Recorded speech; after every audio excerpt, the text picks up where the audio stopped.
இத்தல நீரை கனி அப்பம் உடவள் பொறி கப்பிய கரிமோகன் அடிவே கற்றிடும் அடியவர் புத்தியில் நுழைபவர் கற்பகவனவின் கடிதேகும் சத்தமும் மதியமும் வைத்திடும் அரண் மகன் மற்பொருதிரள் போய மதையானை மத்தள வைரனை உத்தமி புதல்வனை மட்டவில் வளர்கொடு பணிவேனே தமிழடைவினை முற்படுகிறதன் முற்பட எழுதிய முதல் போனே முப்புறம் எரி செய்த அச்சிவனுரை ரதம் அச்சது பொடி செய்த அதிதீரா அத்துயரது கொடு சுப்பிரமணிபடும் அப்புணம் அதனிடையே ஆகி அக்குற மகளுடன் அச்சிறு முருகனை அக்கணவனவர் பெருமா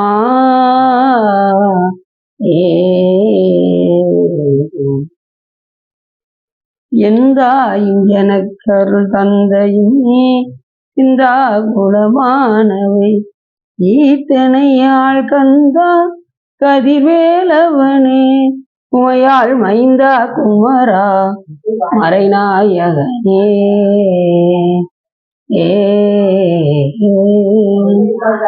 ஒளியர்கோன் பொடித்த புகழியர்கோன் கடல் போற்றி ஆளுமிசை கல்வியப்பில் அணிந்த வீரான் அடி போற்றி வாழி திருநாவலூர் வன்தொண்டர் பதம் போற்றி ஊழிமணி திருவாத உரர் திருத்தாள் போற்றி. எல்லாம் வல்ல சிவகாமியம்பாளுடனாகிய வல்லல் வைத்தியநாதனை நாம் தொடர்ந்து காஞ்சி புராணத்தில் இன்று ஆதி பிரதேச படலம் பற்றி பேசுவதற்கு திருவருளும் குருவருளும் அடியாரர்களும் கூட்டியுள்ளது. எப்பொழுதுமே ஒரு பாடலை சிந்தித்து விட்டுத்தான் செல்வோம். அதன் அடிப்படையில் இன்று அப்பசுவாமிகள் பாடல் ஒன்றை சிந்தித்து நாம் புராணத்திற்குள் செல்வோம். பண்ணில் ஓசை பழத்தின் இன்சுவை பெண்ணோடு ஆண் என்று பேசற்கு அறியவன் வண்ணம் இல்லி வடிவு வேறாயவன் கண்ணில் உள் மணி கச்சியகம்பனை என்று மிக அற்புதமாக அப்பசுவாமிகள் கூறுகின்றார். இது என்ன சொல்ல வருகின்றார் என்று சொன்னால், பண்ணில் ஓசை, அதாவது இப்ப நம்ம பாட்டு பாடுறோம்னா அதுக்கு தகுந்த மாதிரி அந்த ஓசை எப்படி வரும் என்று சொன்னால், அந்த ராகம் இதெல்லாம் எப்படி வரும் என்று சொன்னால், சாதாரணமா நம்மெல்லாம் ராகமோடெல்லாம் பாடிட முடியும். இறைவன் அருள் இல்லாம நம்ம எந்த ஒரு பண்ணுக்கு ஓசையோ இல்ல இசையிலிருந்து ஸ்வரங்களையோ எதையுமே நம்மளால என்ன செய்ய முடியாது, கொண்டு வர முடியும். இப்ப இசை எடுத்துக்கிட்டீங்கன்னு வச்சுக்கோங்களேன், அந்த 7 ஸ்வரங்கள் இசையமைக்கிறாங்கல்ல, அது ஒரு ஜடப்பொருள், அதுக்கு அறிவு கிடையாது. அறிவற்ற பொருள் ஒரு இசை வருது பாருங்க. இப்ப வீணையோ இல்ல கித்தாரோ இல்ல மத்தளமோ ஏதோ ஒண்ணு வாசிக்கிறாங்க. ஆனா அது அறிவற்ற பொருள் ஒரு இயக்கம் ஏற்படுது. மத்தளம்னா டும் டும் சவுண்டு கேட்கு, வீணைனா அந்த இன்னிசையோட வருது. இதெல்லாம் எதனால வருது அப்படின்னா, இறைவன் கலக்காம அந்த பொருளிலிருந்து இசை வராது. இதை நம்ம நல்லா தெரிஞ்சுக்கணும். அதே மாதிரி காற்று தானாக அசையாது. காற்றுக்கு அறிவு இருக்கா? கிடையாது. நெருப்புக்கு அறிவு இருக்கா? கிடையாது. பஞ்சபூதங்களுக்கு அறிவு கிடையாது. ஆனா அறிவற்ற அந்த பொருளை பேரறிவுடைய இறைவன் எடுத்து அதை இயக்குவார். எப்படி இது அறிவற்ற பொருள், பென்சில் அறிவற்ற பொருள், இது அறிவுடைய நாம் எடுத்து எப்படி இயக்குறோமோ அதே போல பேரறிவுடைய இறைவன் இந்த பஞ்சபூதங்களையும் எடுத்து இயக்கணும். அதே மாதிரி பழத்தில் சுவையாகவும் ஒருவன் இல்லைன்னா அந்த பழத்திலிருந்து சுவை வராது. அது சொல்ற பழத்தின் இன்சுவையாக இறைவன் கலந்திருக்கின்றத ஒண்ணுட்டாங்க அவங்க. அப்ப பிறகு சுட வச்சிருங்க. அது பழத்தின் இன்சுவையாக சாமி இருக்கின்ற பழத்தில் இரவும் போலுடன் எம்பிரை என்று கூட நமது திருமூலதேவன் என்ன சொல்றேன் கொடுத்துறேன். பாலில் இரதமும் பழத்தினுள் சுவையாகவும் இறைவன் இறங்கி இயக்குகின்றார் என்று திருமூலதேவனரும் சொல்றாரு. இப்படி எல்லா அருளாளர்களுமே நமக்கு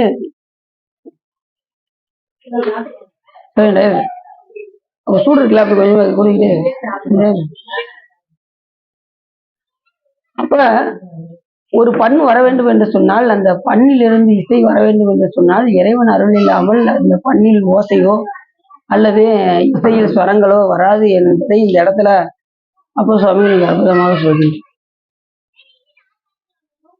மைபரு பூங்குழல் கற்றை துற்ற வாழ்நுதல் மான்விழி மங்கையோடும் பொய்மொழினால் மறையோர்கள் ஏத்த புகழினிலாவிய புண்ணியனே எம் இறையே இமையாத முக்கண் ஈசையின் நேச இறைவன்கள் சொல்லாய் மொழியாய் மறையோர் மீளலை விண்ணிலி கோயில் விரும்பியதே விண்ணிலி கோயில் விரும்பியதே என்று இந்த பண்ணில் நம்ம பாடும்போது அந்த இசையும் அந்த ஓசையும் இறைவன் கலக்காம நமக்கு அந்த ஓசைகள் நமக்கு வரும். இப்ப அது ஞானசம்பந்த பெருமானுடைய பாடல் மைமறு பூங்குழல் கற்றை பெற்ற என்று ஞானசம்பந்த பெருமானுடைய பாடல். அப்ப பாடல் பாடுறோம் அப்படின்னா அதுல இசை வருது அப்படின்னா அந்த ஸ்வரங்கள் எல்லாம் வருது. டீயை போட்டு கொண்டு வராங்க, அதை ஊத்திடுவதா குடிச்சிட்டு அதுவே தண்ணியா சப்ளாஸ் சரி.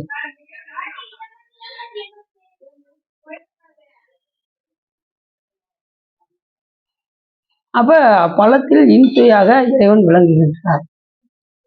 பழத்துக்கு அறிவு இருக்கா? பழத்துக்கு அறிவு இல்லை, ஆனா அது சுவை வருது, நம்ம சாப்பிட்டா சுவை வருது. மாம்பழத்துல அவரு சுவையா இருக்கு, ஆனந்தமா இருக்கு சாப்பிடும்போது. என்ன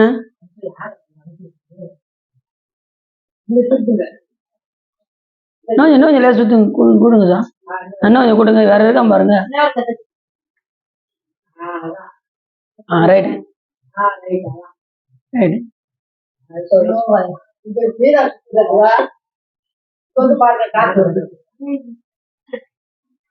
பண்ணில் சங்கீத பண்ணில் ஓசையாகவும் படத்தில் இசையாகவும் பெண்ணோடு ஆண் என்று பேசுறது அறியவும். இப்ப சாமி வந்து பெண்ணா இருக்காரா ஆணா இருக்காரா? ரெண்டுமா இருக்காரா அப்படின்னா ரெண்டு எதுவுமே கிடையாது. சாமி எல்லாமும் இருப்பாரு. அவர் ஆணாவும் இருப்பாரு, பெண்ணாவும் இருப்பாரு, அழியாவும் இருப்பாரு, அதை தாண்டிய சுரூபமாவும் இருப்பாரு. அது சொல்றாரு, அண்ணாமலையான் அடிக்கமலம் சென்றிரைஞ்சும் விண்ணோர் முடியின் மணித்தொகை வீரற்றார் போல் கண்ணார் இரவி கதிர் வந்து கார் கரப்ப தன்னாரொளி மழுங்கி தாரகைகள் தாமகல பெண்ணாகியானாய் அழியாய் விரங்கொடி சேர் விண்ணாகி மண்ணாகி இத்தனையும் வேறாகி. அவர் அது மட்டுமா இருக்க மாட்டார், இந்த விண்ணாகி மண்ணாகி இத்தனையும் வேறாகி எல்லாமும் இருப்பாரு சாமி. ஆணும் மல்லன் பெண்ணும் மல்லன் அழியும் மல்லன் கூட மாணிக்க வாசகர் பெருமான் இன்னொரு பாடல சொல்றாரு. அப்ப சாமி ஆணாவும் இருப்பாரு, பெண்ணாவும் இருப்பாரு, அதை அழியாவும் இருப்பாரு, அதை தாண்டிய நிலையிலும் இருப்பாரு. நம்ம அறிவை கொண்டு சாமி இப்படிதான் இருப்பாரு, அவர் ஆண் தாங்க, அவர் பெண் தாங்க, அவர் ஆண் பெண் தாங்க அப்படின்னு நம்ம சொல்ல முடியாது.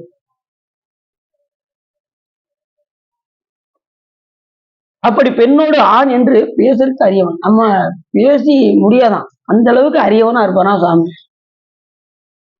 நாம அவர் சாமி ஆண் தாங்க, அவர் பெண் தாங்க அப்படிமா நம்ம மட்டும் சொல்லிக்கிட்டே இருக்க வேண்டியதான். அவர் எல்லாவற்றையும் நம்ம எண்ணுதற்கு எட்டார் எழிலால் கடல் இறைந்து விண்ணிறைந்து மண்ணிறைந்து மிக்காய் விலங்கொழியா இருப்பாரு சாமி. நம்ம எண்ணத்துக்கெல்லாம் அப்பாற்பட்டவர். இப்ப நம்ம உயிர் நம்ம உடம்புக்குள்ள இருக்கா வெளியில இருக்கா சொல்லுங்க? நம்ம உடம்புக்குள்ள உயிர் இருக்கா? அப்ப வெளியில இல்லையா? வெளியில இருக்கு. எங்க வரைக்கும், எது வரைக்கும் இருக்கு? நம்ம உயிர் வந்து வெளியில இருக்கு, எது வரைக்கும் இருக்கு? உங்களால ஒரு அக்ராஜ்மெண்டா சொல்ல முடியுமா உயிர் எது வரைக்கும் இருக்குன்னு? சரி, சாமி எப்படி இருப்பாரு? சிவபெருமான் எப்படி இருப்பாரு? சிவப்பா அழகா இருப்பாருங்க. நல்லா தெரிஞ்சுக்கோங்க, சாமி வந்து வியாபகம், முற்று வியாபகம், எல்லா பொருளும் அவர் கலந்துருப்பாரு. அவர் கலக்காத பொருளே கிடையாது. அது அவர் எல்லா பொருளையும் கலக்கலன்னா எந்த பொருளும் இயங்காது. இப்ப ஜடப்பு இந்த சேர் இருக்கு பார்த்தீங்கன்னா, இதுக்கு அறிவு இருக்கா? அறிவற்ற பொருளை கூட இறைவன் இயங்காது. அப்ப அவர் எல்லாமாவும் இருக்காரு, கலந்து இருக்காரு. அப்படிப்பட்ட இறைவன் வந்து முற்றும் வியாபகம், முற்றும் வியாபகம். நாம எப்படின்னா ஒரு அடங்கிய வியாபகம். இப்ப நம்ம மனம் வந்து எது வரைக்கும் போவோம்? அமெரிக்கா வரைக்கும் போமா? நினைக்கும் திடீர்னு இங்க இருந்து எங்க நினைக்கும்? அமெரிக்கால போய் அது உல்லாசமா நினைக்கிறோம். அப்ப நம்ம உயிர் எங்க போயிருச்சு? அமெரிக்காவுக்கு போயிடுச்சு. அந்த அளவுக்கு உயிருடைய வியாபகம் போகும். நீ எந்த அளவுக்கு நீங்க நினைக்கிறீங்களோ அது வரைக்கும் உங்களுடைய வியாபகத்தன்மை இருக்கும். அதுக்கப்புறம் அதுக்கு மேல போக முடியாது. உங்க என்ன எது அதுதான் எண்ணுதற்கு எட்டார் எழிலார் கடல் இறைஞ்சினாரு மாணிக்கவாசகர். புரிஞ்சுச்சா? அப்ப நம்ம என்ன எது வரைக்கும் போகுதோ அது வரைக்கும் நம்முடைய உயிருடைய வியாபகம் இருக்கும். ஆனா நம்மளுடைய வியாபகமும் அடங்கிய வியாபகம் இந்த உலகத்துக்குள்ள மட்டும்தான் இருக்கும். அதுக்கப்புறம் போக முடியாது. ஆனா சுவாமியுடைய வியாபகம் எப்படின்னா எல்லா பொருள்களையும் கலந்து கலக்காத பொருளே கிடையாது. இப்படி இவ்வளவு தூரம் போகுது. இந்த உயிருடைய தன்மையை இறைவன் அறிவாரா அப்படின்னு பார்த்தா அவர் எப்படி அறிவாருன்னா, இப்போ ஒரு டிவில சேனல் இருக்கு. எத்தனை சேனல் இருக்கு? 200 இருக்கு, 300 இருக்கு, எத்தனையோ சேனல்கள் இருக்கு. ஆனா ரிமோட்டை உட்காந்துக்கிட்டு சில பேர் பார்த்தீங்கன்னா உரையிக்கிட்டே டக்குன்னு ஒரு பட்டரை தட்டுவாங்க. உடனே அது வேலை செய்யுது. 1வது சேனல் இருக்கும்போது திடீர்னு 200 வச்சா 200வது சேனல் போயிருது.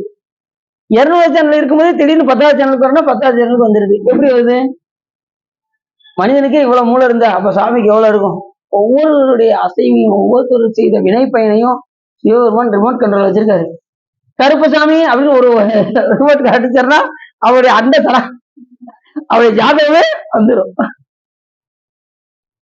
முக்கையா அவருடைய ஜாதகம் கூட வந்துடும். சரவணா அவருடைய ஜாதகம் வந்துடும். இப்படி ஒவ்வொருத்தர ஜாதகம் ரெக்கார்ட் போட்டு வந்துடும். அப்படி சாமி ஒரு ரிமோட் கண்ட்ரோல்ல சாமி வச்சிருக்காரு.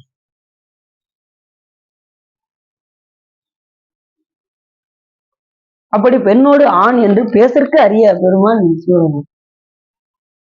என்னதுக்கெல்லாம் அப்பாற்பட்டவர் ஆணோடு பெண்,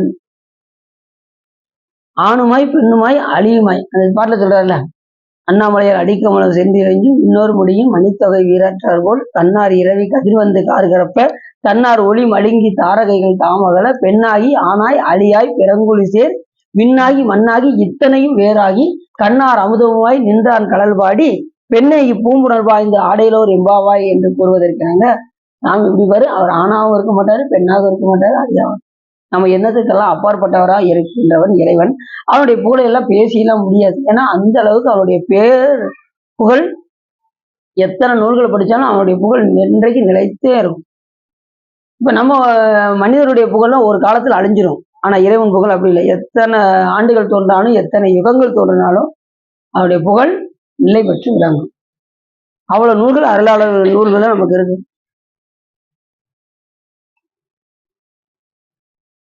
அப்படிப்பட்ட பெண்ணோடு ஆணாவும் இருக்கக்கூடிய பெருமான், யாருக்கும் பேசுறதுக்கு அரிய பெருமான். அவர் எப்படி இருக்காருன்னா வண்ணம் இல்லி வடிவு வேலாயவன். நம்ம நினைச்ச வண்ணத்துல எல்லாம் சாமி இருக்க மாட்டாரு. அத மாணிக்கவாசகர் வண்ணம் தான் சேதென்று வெளிதே என்று, வண்ணம் தான் சேதென்று வெளிதே என்று அங்கு இமையவர் கூட்டம்.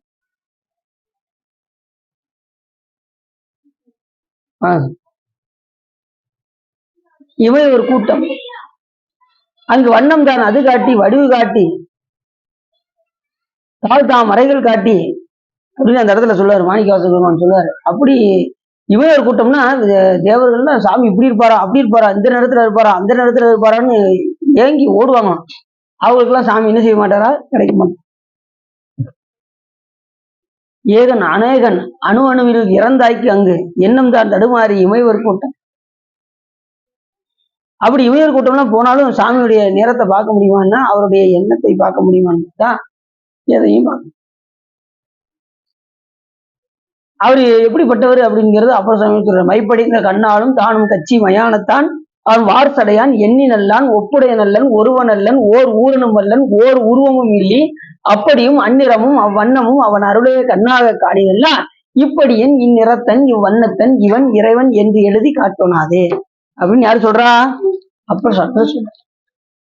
அவர் ஒருவனும் கிடையாது, அனைவனும் கிடையாது, அது ஒரு ஊரும் கிடையாது, அது எல்லாமாவும் இருப்பார் சாமி. மைப்படிந்த கண்ணாலும் தானும் கட்சி மயானத்தான் வாரசடையான் எண்ணி நல்லான் அவன் எண்ணதற்கு அப்பாற்பட்டவர். அவன் எண்ணுதற்கு எட்டார். அதாவது மைப்படிந்த கண்ணாலும் தானு கட்சி மயானத்தான் வாரசடையான் எண்ணி நல்லான் அவன் ஒப்புடைய ஒரு ஒப்பிட்டு எந்த தெய்வத்தையும் சொல்லவும் முடியாது.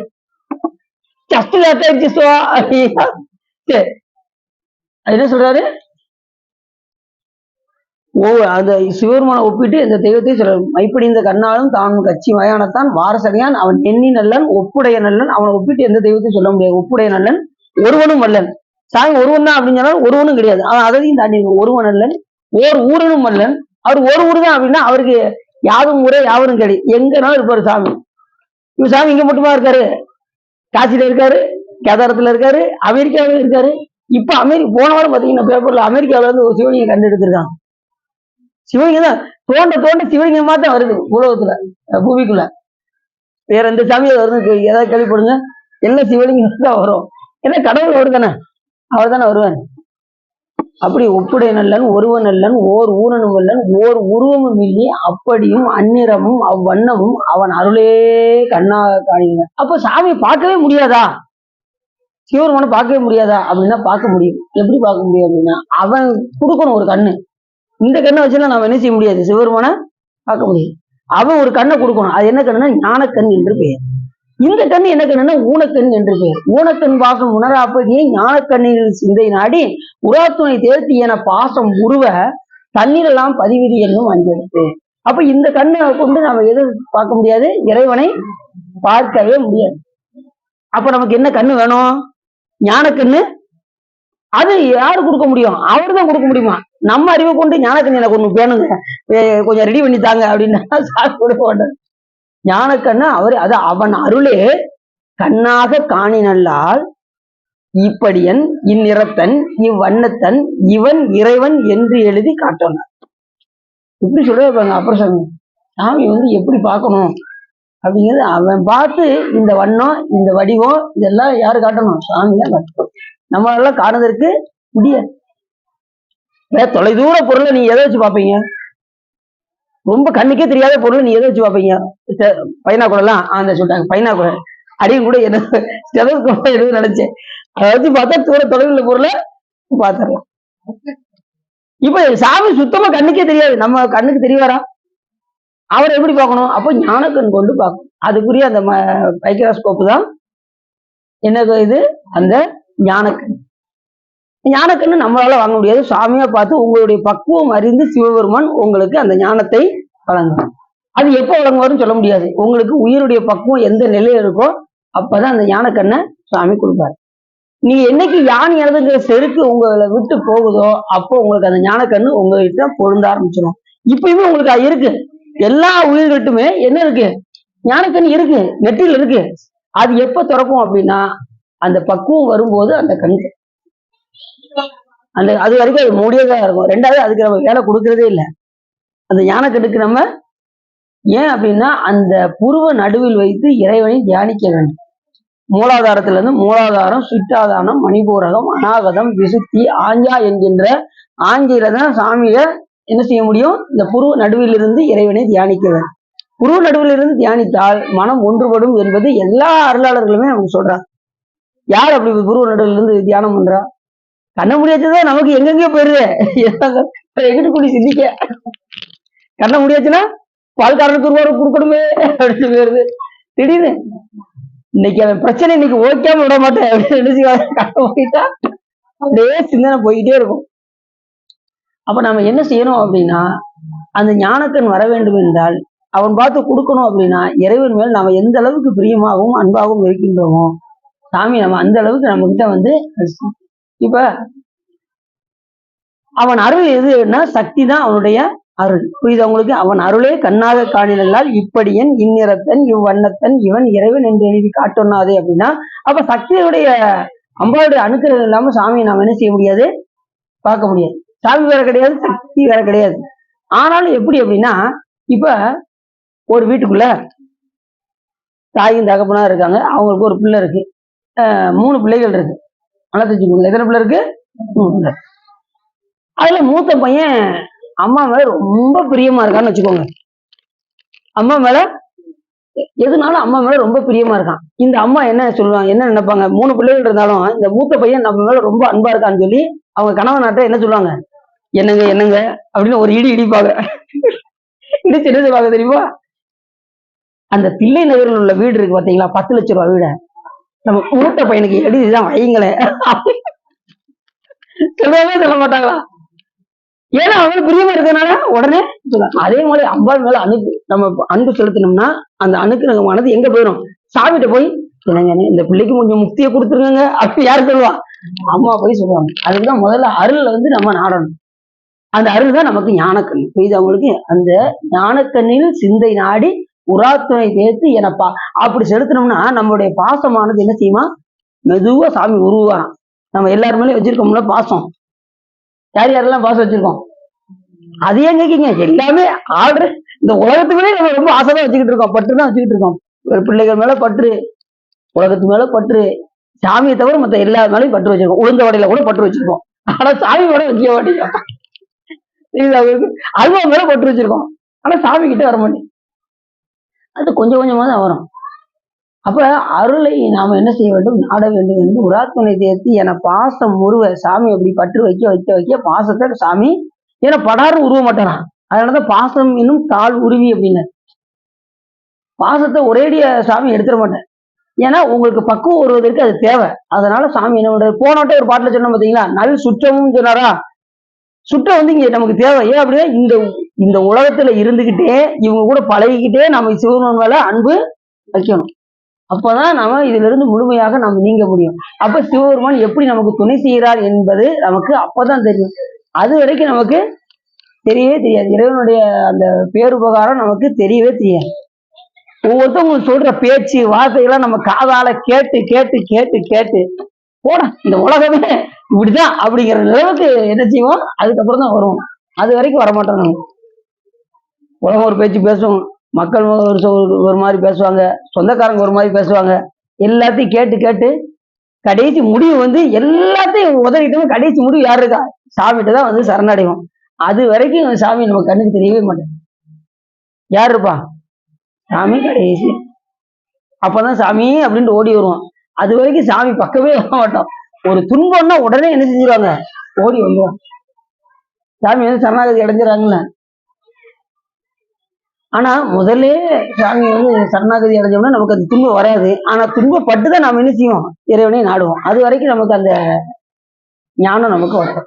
அது சொல்ற ஞானக்கண்ணின் சிந்தை நாடி புறாத்துணை தேர்த்தியற பாசம் ஒருவ தண்ணீரெல்லாம் பதிவிதி என்னும் அஞ்செழுத்து. அந்த பக்குவம் வருவதற்கு குருநாதர் என்ன உபதேசம் செய்தாரோ அந்த ஐந்தெழுத்தை நாம சொல்லிக்கிட்டே வரணும். புரியுதா சார்? எல்லாம் சொல்றீங்களா? அஞ்செழுத்து சொல்றீங்களா? குருநாதர் சொன்ன மந்திரம் ஞாபகம் இருக்கா?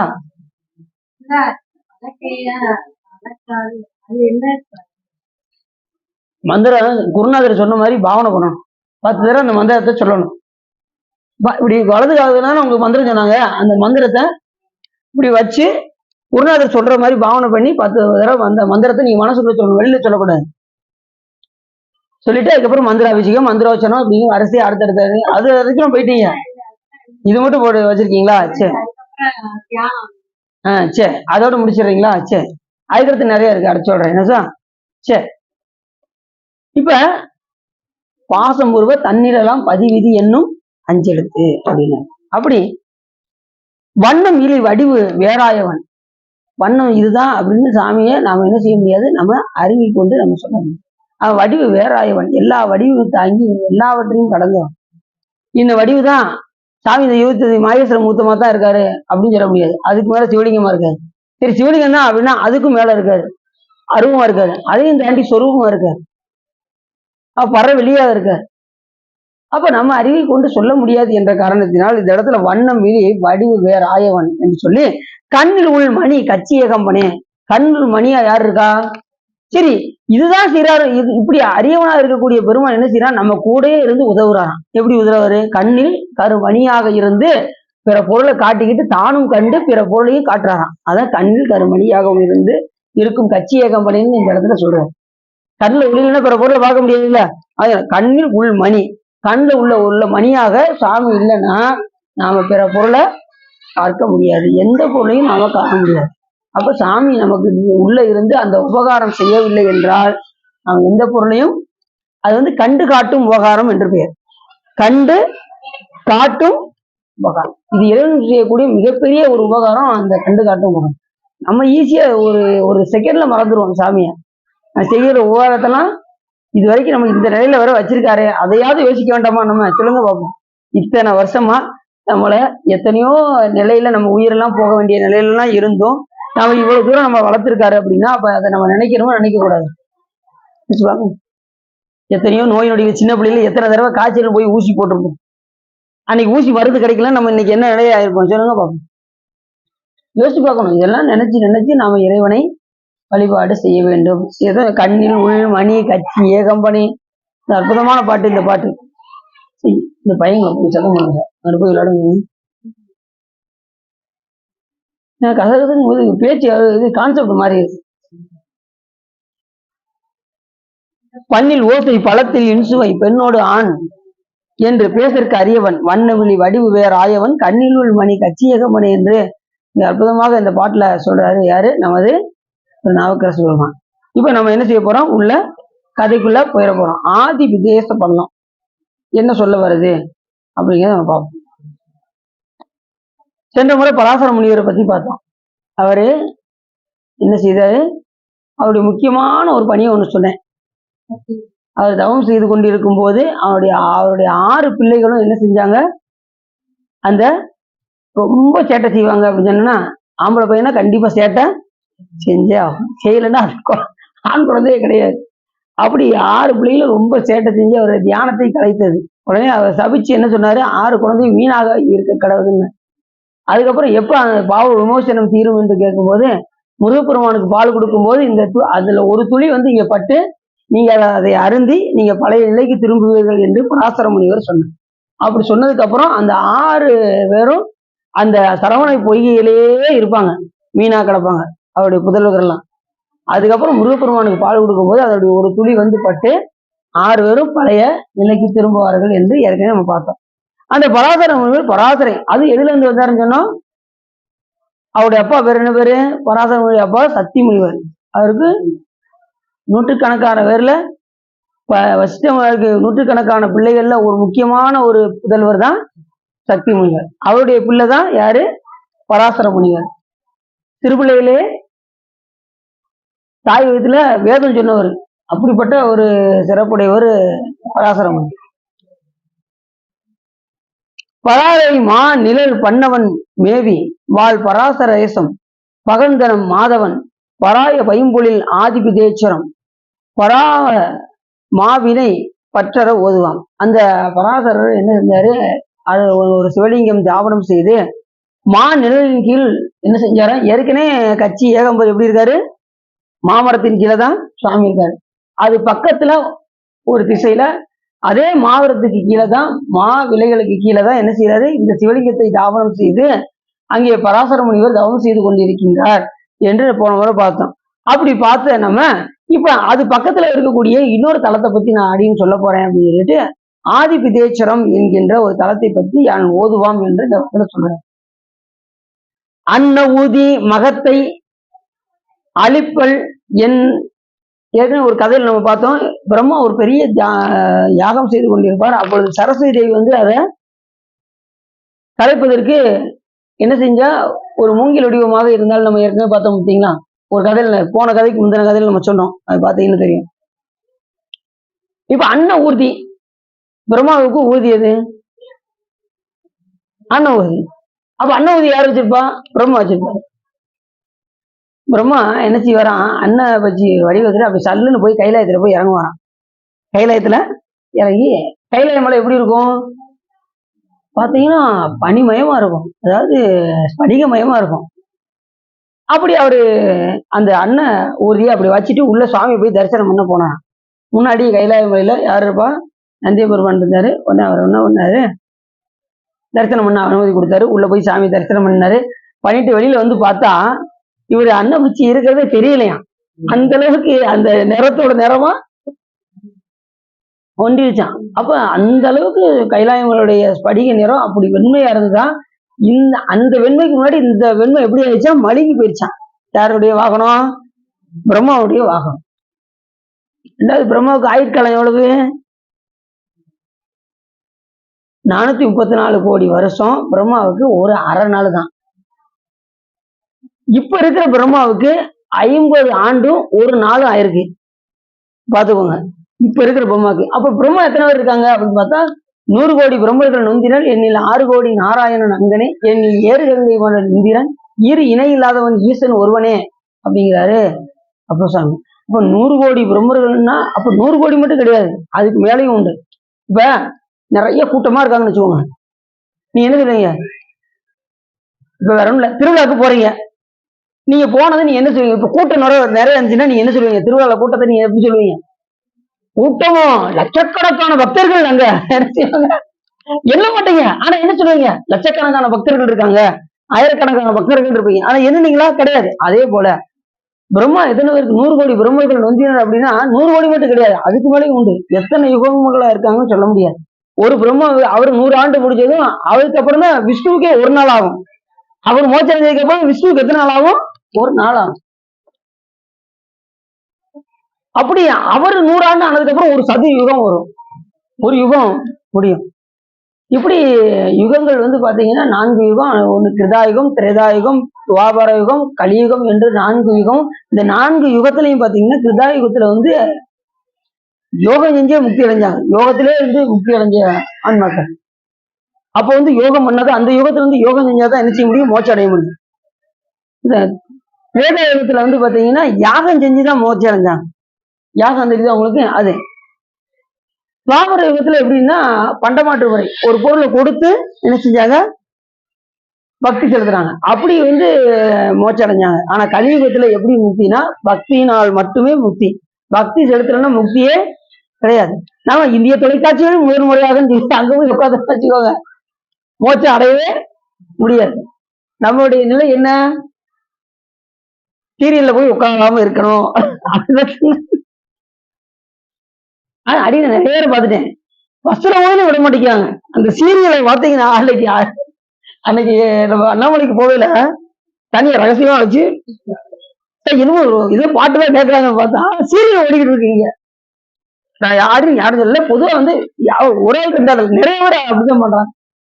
குடும்ப அளவுக்கு என்ன செய்யறோம்? சீரியலை தவிர்க்க வேண்டும், இறைவனிடம் அன்பு செலுத்த வேண்டும், 5 எழுத்தை சொல்ல வேண்டும், தினசரி திருக்கோயிலுக்கு வர வேண்டும், அடியார்களோடு இணங்க வேண்டும். எத்தனை எவ்வளவு இருக்கு நமக்கு? 1 ஜோடியா 2 ஜோடியா? நமக்கு நிறைய சோழிகள் இருக்கு, நிறைய வேலைகள் இருக்கு. ஒரு வேலை 2 வேலை இல்லை, எத்தனை வேலை இருக்கு நமக்கு? தவம் இருக்கு, ஜபம் இருக்கு, தியானம் இருக்கு, வழிபாடு இருக்கு, அடியாரோட இணங்குவது இருக்கு, எத்தனை வேலை இருக்கு. நமக்கு டைமிங்கே கிடையாது. ஆனா அத்தனை நிலையில் நம்ம என்ன செய்யறோம்? போய் டிவியில தான் உட்காந்து. அதெல்லாம் குடும்ப அளவுக்கு நம்ம தவிர்த்து இறை வழிபாடு செய்து இந்த பிறவிலிருந்து தப்புவதற்கு உண்டான வழிகளை நாம் என்ன செய்யணும்?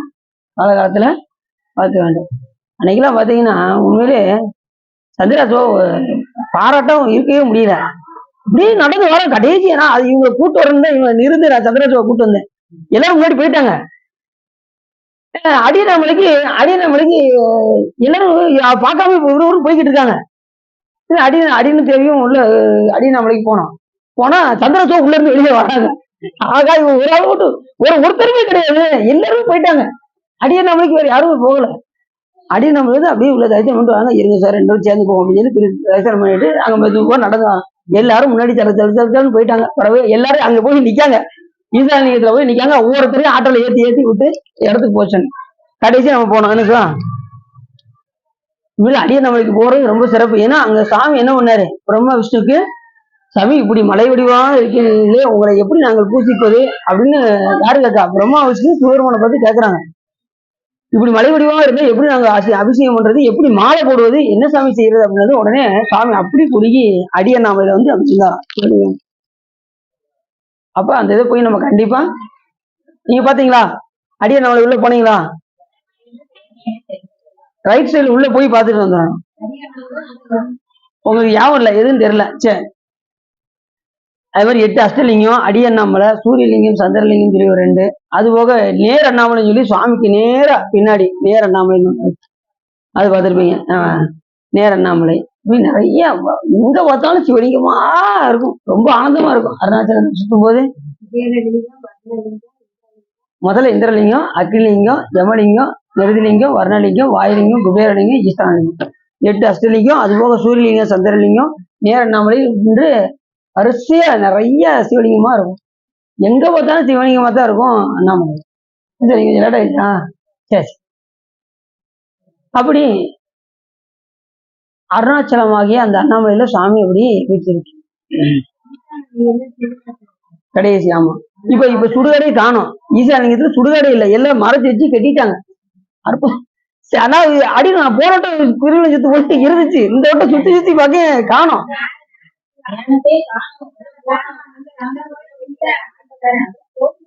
மயான பின்னாடி இருக்கு, பின்னாடி இப்ப அதை வச்சு மறைச்சு வச்சு கட்டிட்டாங்க. அப்படியா? சரி சரி. அப்படி அந்த பிரம்மாவுடைய ஆயுட்காலம் முடிஞ்சு அதுக்கப்புறம் இவருக்கு ஒரு நாள் ஆயிரும். இப்படி ஆயுட்காலங்கள் நிறைய இருக்கு. அப்ப ஒரு பிரம்மா 2 பிரம்மாலாம் கிடையாது, 100 கோடி பிரம்மர்கள் வந்தினால் ஏனில் 6 கோடி நாராயணன் அப்படின்னா 6 கோடி தான் கிடையாது, அதுக்கு மேலேயும் நாராயணர்கள் உண்டு. நாராயணன் என்பது அவர் ஒரு பதவியில போய் அமர்வதற்கு, அந்த இடத்துல போய் உட்காருவதற்கு அவருக்கு பேரு நாராயணன் என்று பெயர். புரிஞ்சுச்சா? அந்த வைகுண்டத்தை யார் ஆடுறாங்களோ அவங்களுக்கு பேரு நாராயணன் பேரு. அதுக்கப்புறம் அந்த புண்ணிய காலம் முடிஞ்சதும் அவரு சிவபூஜை செய்து அவர் மோட்சம் அடைஞ்சிருவாரு. அப்புறம் அந்த பதவிக்கு யார் அந்த புண்ணியம் செஞ்சிருக்காங்களோ அந்த ஆன்மா நாராயணரா வந்து அங்க அமர்ந்திருக்கும். அப்ப திருமால் ஒரு ஆள் 2 ஆள் கிடையாது, எத்தனை பேர்? எண்ணில்லாத திருமால்கள் இருக்காங்க, எண்ணில்லாத பிரம்மர்கள் இருக்காங்க. ஆனா இணை இல்லாதவன் ஈசன் ஒருவனே. கடவுள்னா சிவபெருமான் ஒருவரை தவிர வேற யாரும் கடவுள் கிடையாது. மற்ற எல்லாமே உயிர் வர்க்கம் என்பதை நாம மறந்துடக்கூடாது. அந்த பதவியில போய் இருக்கிறவங்க எல்லாம் ஒரு உயிர்கள், நம்மை போன்ற உயிர்கள், பக்குவமுடைய உயிர்களை சாமி என்ன பண்ணுவாரு? அதுவும் சாமி என்ன செய்வாராம், சும்மா கொடுக்க மாட்டாராம். அந்த பதவியில போய் இந்த புண்ணியம் செஞ்சிருக்கு கொண்டு போய் அந்த பதவியில உட்கார வச்சுக்கணும்னு உட்கார வைக்க மாட்டாராம் சாமி. அந்த உயிர் விருப்பப்பட்டாதான் செய்வாராம் சாமி. விருப்பப்படாம சாமி எதையுமே யாருக்கும் கொடுக்க மாட்டார். இந்த உயிர் என்ன விருப்பப்படுதோ அந்த விருப்பத்துக்கு தகுந்த மாதிரி பிறவி எல்லாமே, அந்த பதவி எல்லாமே சாமி வந்து இந்த உயிர்கள் விரும்பியதற்கு தகுந்தவர் தான் கொடுக்கும். ஏன்னா வேண்டுவாருக்கு வேண்டுவன ஈவான் கண்டான். இந்த உயிர் என்ன விருப்பப்படுதோ அதை கொடுப்பார். இப்ப நம்ம வாழ்றோமே வாழ்க்கை, இந்த வாழ்க்கைலாம் யாரு கொடுத்தது? சிவபெருமான் கொடுத்தாரு. ரைட்டு. நாம நினைச்சதுக்கு மேலே கொடுத்துருக்காரா, நம்ம நினைச்ச மாதிரி கொடுத்துருக்காரா? நம்ம நினைச்சதுக்கு மேலேயே கொடுத்துருக்காரு சாமி. ஏன்னா நிறைய ஆப்ஷன் விட்டு விட்டு விட்டு பாவம் இந்த உயிர் கொஞ்சம் நல்லா வரட்டும் சொல்லி நம்ம நிலைமைக்கெல்லாம் பிளாட்ஃபார்ம்ல தான் இருக்கணும், அடியினுடைய நிலைமைக்கெல்லாம் பிளாட்ஃபார்ம்ல தான் இருக்கணும். ஆனா சாமி நம்மளை இப்படி கொண்டு வந்து வச்சு இங்க சொற்பொழி பேசுற அளவுக்கு கொண்டு வந்துருக்காரு பாருங்க. அதான் சிவபெருமானுடைய கருணை என்று நம்ம ஒவ்வொருத்தருடைய வாழ்க்கையை பார்த்துட்டோம்னா நம்ம எவ்வளவோ தாவலை அப்படின்னு தான் நினைக்கும். நம்மளோட உயர்ந்தவங்களை நம்ம பார்க்க கூடாது, நம்மளோட தாழ்வா இருக்காங்க பாருங்க, அவங்கள பார்த்தா நம்ம அவங்கள இருந்து நம்ம எவ்வளவோ சாமி நம்மளை இந்த நிலையில வச்சிருக்காரு அப்படிங்கிறத நாம அப்பதான் நாம உணர முடியும். அது வரைக்கும் நாம உணர முடியாது. அப்படி 100 கோடி பிரம்மர்கள் வந்தினால் என்னில் 6 கோடி நாராயணன் அங்கனே ஏறு கங்கை மனத இந்திரன். ஒரு கை மணல என்ன முடியுமா? ஒரு கை மணல என்ன முடியாது. 7 கங்கையோட மணலை ஒருவேளை உட்கார்ந்து என்னன்னா கூட எண்ணிடலாமா? அப்படி அவ்வளவு பேரு இந்திர பதவியில போய் இருந்துட்டு வராங்க. ஏற்கனவே உங்கள்கிட்ட சொன்னேன், இந்த நகுலங்கிற ஒருத்தன் அந்த அஸ்வமேத யாகம் செஞ்சு இந்திரனா போய் பிறப்பான். அவனை 7 ரிஷிகள் என்ன செய்வாங்க, அவனை பல்லக்கில் வச்சு கொண்டு வருவாங்க. அவன் இந்திராணியை பார்க்கறதுங்கிற ஆர்வத்துல என்ன செய்வான், அந்த சப்த முனிவர்களையும் சர்ப்பம் அப்படின்னு சொல்லி வேகமா போங்க அப்படின்னு சொல்லி அந்த முனிவர்களை 2 தட்டு தட்டுவான்ல. உடனே அந்த முனிவர்களுக்கு போக வந்து நீ சர்ப்பமாக கடவாய் அப்படிம்பாங்க. அடுத்த நிமிஷமே பூலத்துல வந்து பாம்பா குறைந்து அத்தனை பேரும் அடிச்சே கொண்டு வருவாங்க அந்த நகுலன். அப்ப அவ பாருங்க, ஒரு பெண்ணுனால வந்த வினை என்ன ஆயிடுச்சு, அவனை அடிச்சே கொண்டாங்களா. இந்திராணி மேல பாக்கணுங்கிற அந்த ஆர்வத்துலதான் அவன் ரிஷிகளே என்ன செஞ்சான், சர்ப்பம் சொல்லி சொன்னான். அதனால என்ன ஆச்சு, இதனால என்ன தெரியுது அப்படின்னா, நம்ம பெண்கள் மேல் மோகம் கொண்டா அதுக்குரிய துன்பத்தை நாம் அனுபவித்தாக வேண்டும் என்பதை நாம மறந்துடக்கூடாது. அதனாலதான் காம சுறாவின் வயப்பட்டு இனி என்னே உயுமாறு என்று எண்ணி அப்படி கிடக்கும் போது எங்க சிவபெருமான் என்ன தெரியுமா செஞ்சாரு, 5 எழுத்தில் புனைபிடித்து கிடைக்கின்றேனே முனைவனே முறையோ முதல் அந்தம் இல்லா மல்லல் கரை காட்டி ஆட்கொண்டாய் மூக்க நேர்க்கே அப்படின்னாரு மாணிக்கவாசகர். சூப்பர் பாட்டு இந்த பாட்டு, அருமையான பாட்டு. தனியனேன் வெறும் பிறவி ஒவ்வொத்து எவ்வத் தடந்திரையில் எட்டுண்டு பற்று ஒன்று இன்றி தனி நேர்வாயில் துவர்வாயால் கலக்குண்டு காம சுறாவின் வயப்பட்டு இனிமே நான் எப்படி சாமி உயர போறேன், இப்படி வந்து இந்த உலகத்தை வந்து மாட்டிக்கிட்டு காமத்துல மாட்டிக்கிட்டு நான் முடிச்சுக்கிட்டு இருக்கிறேன், இதுல இருந்து நான் உயிரதுக்கு என்ன செய்ய அப்படின்னு சொல்லும் போது எனக்கு குருநாதர் வந்தாரு எனக்கு அப்படின்னு. குருநாதர் வந்து என்ன செஞ்சாரு, உபதேசம் செய்தார். காம சுறாவின் வயப்பட்டு இனி என்ன அதுல போனவங்க மீளவே முடியாது. காமத்துல போனவங்க மீள்றது சரித்திரமே கிடையாது. பெண் வயப்பட்டவங்கலாம் மீள்றது ரொம்ப ரொம்ப கஷ்டம். மாணிக்கவாசகர் பெருமான் பாத்தீங்கன்னா ஒவ்வொரு பாட்டுலையும் அந்த கடைசி திருச்ச அந்த கடைசி அந்த அச்சோ பதிவத்தை எடுத்துக்கோங்க, தையலார் மயிலிலே தாழ்ந்து விட கடவேங்கிறாரா. பஞ்சாய அடிமடவால் கடைக்கு நாள் இடர்பட்டு நஞ்சாய துயர் கூற நடுங்குவேன் என் அருளால் உயிங்கேன் என் பெருமானே உடையானே அடியேனே அஞ்சே என்று ஆண்டவார் அன்றே என் அம்பலத்து அமுதே அப்படின்னாரு மாணிக்கம். இவ்வளவு சொல்றாரு, ஒன்னா ரெண்டா எத்தனை சொல்றாரு. அப்ப நம்ம அதுல இருந்து விடுபட வேண்டும் என்றால் இறைவன் மேல் பற்று கொண்டால் அதெல்லாம் தானா போயிடும். நம்ம கிட்ட என்னென்ன கெட்ட குணங்களா இருக்கும் சிவபெருமான் மேல பற்று வச்சுட்டோம்னா அது தானா போயிருக்கும். சார், அப்ப பற்று வைக்க வேண்டிய ஆளுல பற்று வச்சுட்டோம்னா மத்ததெல்லாம் தானா நம்மளை விட்டு நீ வெளியில போயிட்டே இருக்கு.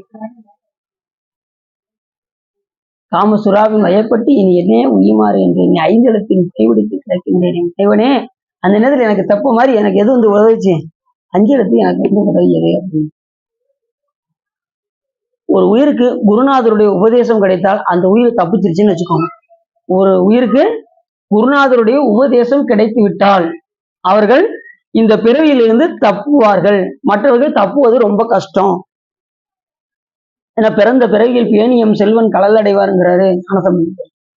பெருதற்கரிய பிறவியை பெற்றும் பிரானடி பேனார் பெருதற்கரிய பினாரடிகள் எல்லாம் பெருதற்கரிய பேரிழந்தாரு அப்படிங்கிறாரு திருமூலர். அப்ப பெருதற்கரிய பிறவியை பெற்று சிவபெருமான வழிபாடு செய்து குருவர்களை பெறவில்லை என்றால் திருவருளை நாம் அடைய முடியாது என்றுதான் எல்லா அருளாளர்களுமே நமக்கு கூறியிருக்கின்றார். அப்ப எத்தனை அருளாளர்கள் நமக்கு சொல்லணும் சொல்லுங்க.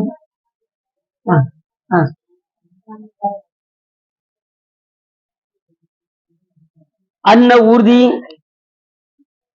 அன்னத்தை ஊதியாக கொண்ட பிரம்மா, மகத்தை அழிப்பல் என்று என்று எண்ணி வாணி நதி உருக்கொண்டு சரஸ்வதி தேவி, கல்வியை கொடுப்பதற்கு யாரு மாணிக்கவாச பெருமானு. இந்த புத்த மதத்துக்காரங்களாம் எல்லாம் உள்ள வந்துருவாங்க, எங்க சிதம்பரத்துக்குள்ள உள்ள வந்துடுறாங்க. அத்தனை பேரும் என்ன சொல்றாங்க, நடராஜர் சிலையை எடுத்து விட்டு எங்களுடைய புத்த சிலையை வைப்போம் அப்படின்னாங்க. நடராஜ பெருமானுடைய சிலையை எடுத்துட்டு புத்த மத சிலையை வைப்போம், எங்களோட வாழ்வில் வந்து யாருனாலும் வெல்லலாம் அப்படின்னாங்க.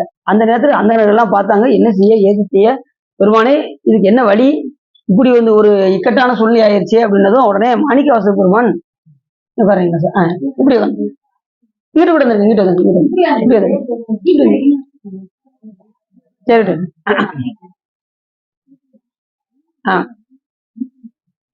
லீவ் விட்டாங்களா? அவ்வளவுதானே சார், லீவ் விட்டாங்களா? அவ்வளவுதானே. அப்படியா? சரி, அப்படியா? சரி.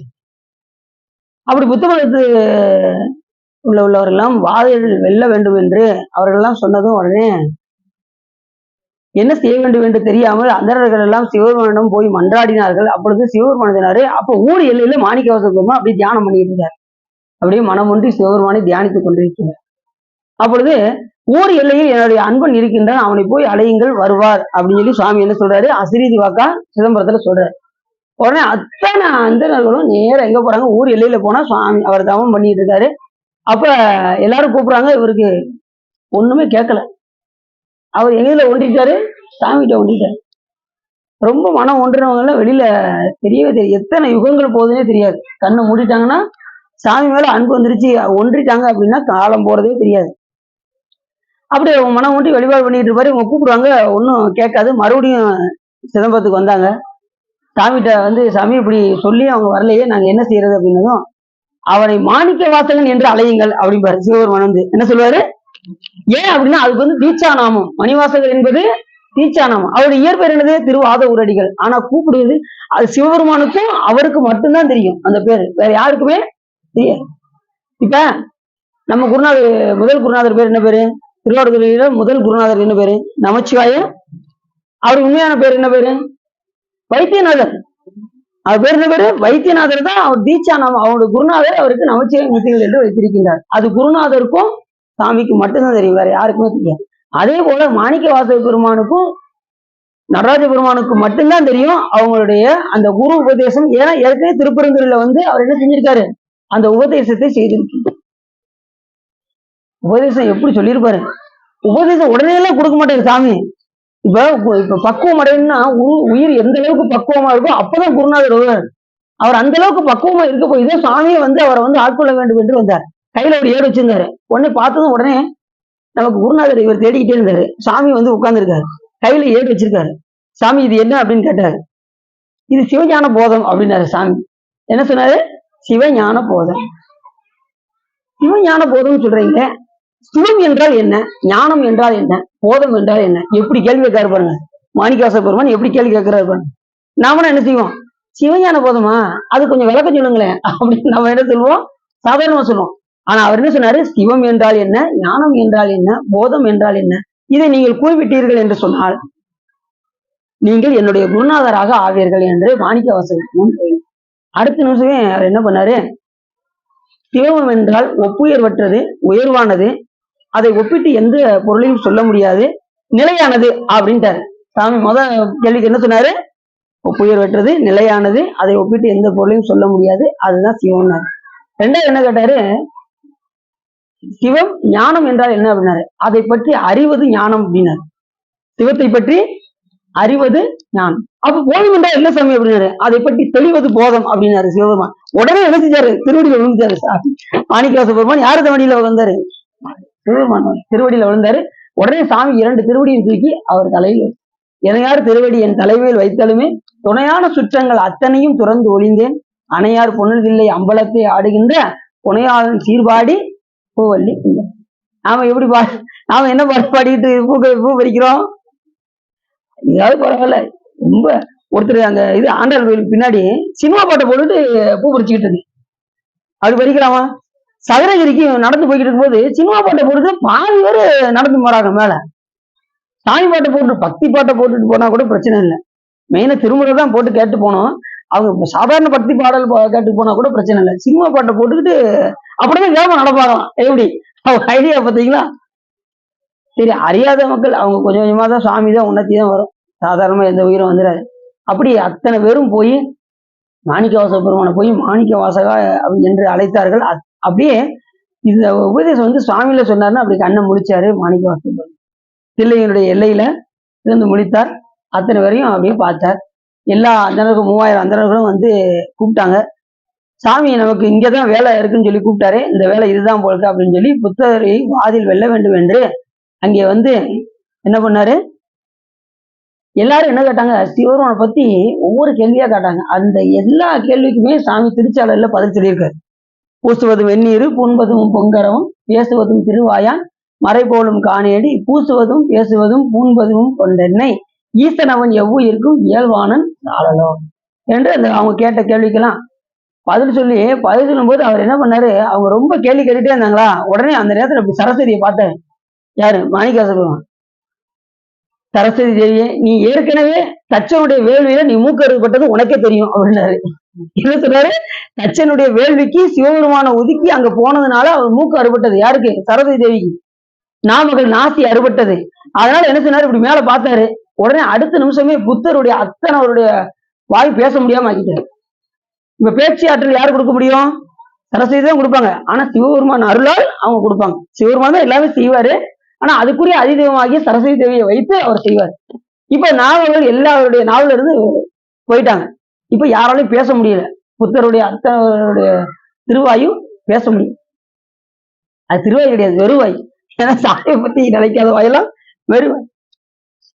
உடனே அந்த நேரத்துல இது இலங்கை மன்னருடைய மகளை கூப்பிட்டு, என் மக ஊமையா இருக்கா, இதை பேச வைங்கன்னு சொன்னதான் அந்த மகளை கூப்பிட்டு அந்த ஊமை பெண்ணை வைத்து அவங்க கேட்ட கேள்வி அத்தனைக்கும் இந்த பாடல் மூலியமாக பதில் சொல்லி, அதுக்கப்புறம் என்ன செஞ்சாங்க? புத்தர்கள் எல்லாம் திருந்தி, அதுக்கப்புறம் அவங்களுக்கு திருநீர் பூசி அவங்க எல்லாம் மாறினாங்க. புத்த மதத்துக்காரங்க எல்லாருமே மாறினாங்க. இப்படி புத்த மதத்துக்காரங்க சில பேர் பாத்தீங்கன்னா பாதி பேர் இலங்கைக்கு போயிட்டாங்க, பாதி பேர் ஜப்பானுக்கு போயிட்டாங்க, பாதி பேர் அடியார மாதிரி திருந்திட்டாங்க. இப்படி நிறைய பேர் பாத்தீங்கன்னா அதுக்கப்புறம் வேற எங்கேயுமே இல்லை. புத்த சமயம் வேற எங்கேயுமே கிடையாது. 2 இடத்துலதான் இருக்கு. ஒண்ணு ஜப்பானு, இன்னொன்னு இலங்கை. அதே மாதிரி சமண சமயத்துக்காரங்க சுத்தமா இல்லாம ஆகிட்டாரு ஞானசம்பந்த பெருமான்.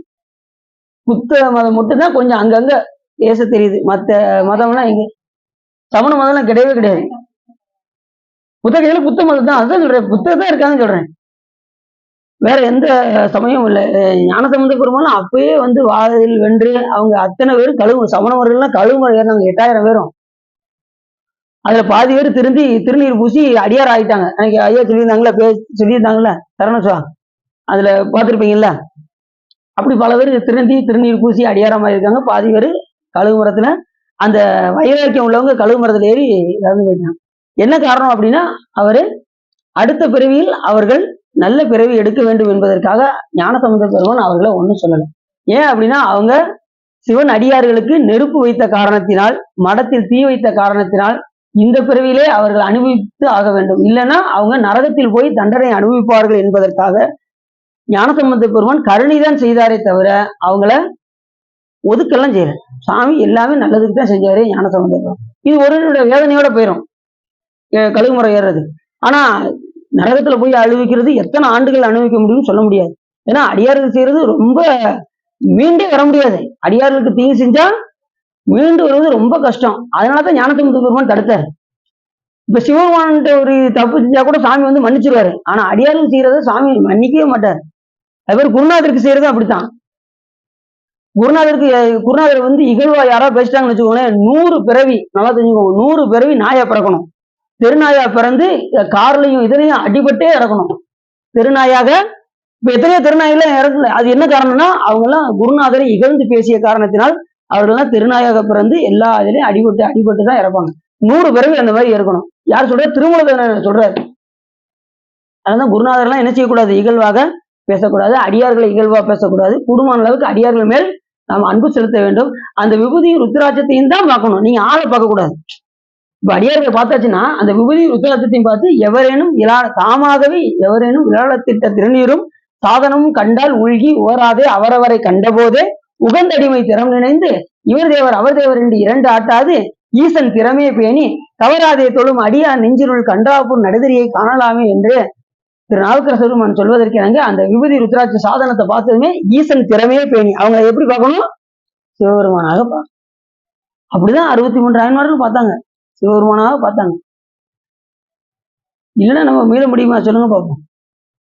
சாமி 3 இதுல விளங்கி தோன்றாரு. ஒண்ணு சிவலிங்கம், மற்றொன்று அடியாருடைய திருவேடம், மற்றொன்று குருநாதருடைய உடம்புல. இப்படி குருலிங்க சங்க வழிபாடுதான் நம்ம சைவத்துல எல்லா பேரும் சொல்ற காரணம். குருலிங்க சங்க வழிபாடு. குருவை சிவமா பார்க்கணும், லிங்கத்தை சிவமா பார்க்கணும், அடியாருடைய திருவேடத்தை சிவலிங்கமா பார்க்கணும். இப்படி பார்த்தா அவன் எல்லா உயிர்களிலும் கலந்திருக்கின்றான் என்கின்ற உணர்வு அப்பதான் நமக்கு வரும். சரி, அவன் எல்லா உயிரிலும் கலந்திருக்கின்றான் தான் அப்படிங்கிற எண்ணம் போய் அதுக்கப்புறம் என்ன ஆகும்? அவன் எல்லா பொருள்களிலும் கலந்திருக்கின்றான் என்கின்ற உணர்வு அதுக்கப்புறம் தான் வரும். எப்பொருள் யார் யார் வாய் கேட்பினும் அப்பொருள் மெய்ப்பொருள் காண்பது அறிவு சொல்றது வள்ளுவர். எப்பொருளாம் சரி எல்லா பொருளையும் மெய்ப்பொருளாகிய சிவம் அங்கே உள்ளே இருக்கின்றது என்பதை நாம மறந்து விடக்கூடாது. சரி, அப்படி அன்ன ஊதி மகத்தை அழிப்பவள் உண்ணி வாணி நதி உருக கொண்ட நாள் உடனே சரஸ்வதி தேவி என்ன செய்யறா? அந்த பிரம்மாவுடைய யாகத்தை நதி வடிவமாக வந்து அதை தடுக்க முயற்சி செய்கின்றார். இப்ப சரஸ்வதி யாரு? கலைமகளா மலைமகளா? கலைமகள். அம்பாள் யாரு? மலைமகள். அம்பாள் வந்து மலைமகள். லட்சுமி என்ன மகள்? அந்த சொல்லிட்டாங்க திருமகள். லட்சுமி திருமகள். திருனா லட்சுமின்னு அர்த்தம். இப்ப திருவாரூர்னா என்ன அர்த்தம்? திருனா யாரை குறிக்கும்? லட்சுமி வந்து வழிபட்டது, அதனால திருவாரூர். திருவாகி லட்சுமி வழிபட்ட ஊர் திருவாரூர் என்று பெயர். அப்படி கன்னி பால் வளர் கண்ணுதல் ஏவலி சிவபெருமானுடைய அருளினால் அவருடைய ஏவலினால் திருமால் என்ன செஞ்சாரு? அந்த நதி வடிவமாக வந்த சரஸ்வதி தேவியை தடுத்தார் என்று போன கதையில பார்த்தோம். அதை இங்கேயும் சொல்றாரு. யாருடைய ஏவலினால்? கண்ணுதலுடைய. கண்ணுதல்னா சாமி வந்து கண்ணுதலோன். சாமிக்கு எத்தனை கண்ணு இருக்கு? முக்கண்ணு இருக்கு. அதுதான் சுந்தரமூர்த்தி சாமி போனாரு, சாமி 3 கண்ணு இருக்கிற சாமி, அதுல ஒரு கண்ணை கொடு சாமி அப்படின்னு சொல்லி அந்த பாட்டுல கேட்டாரு.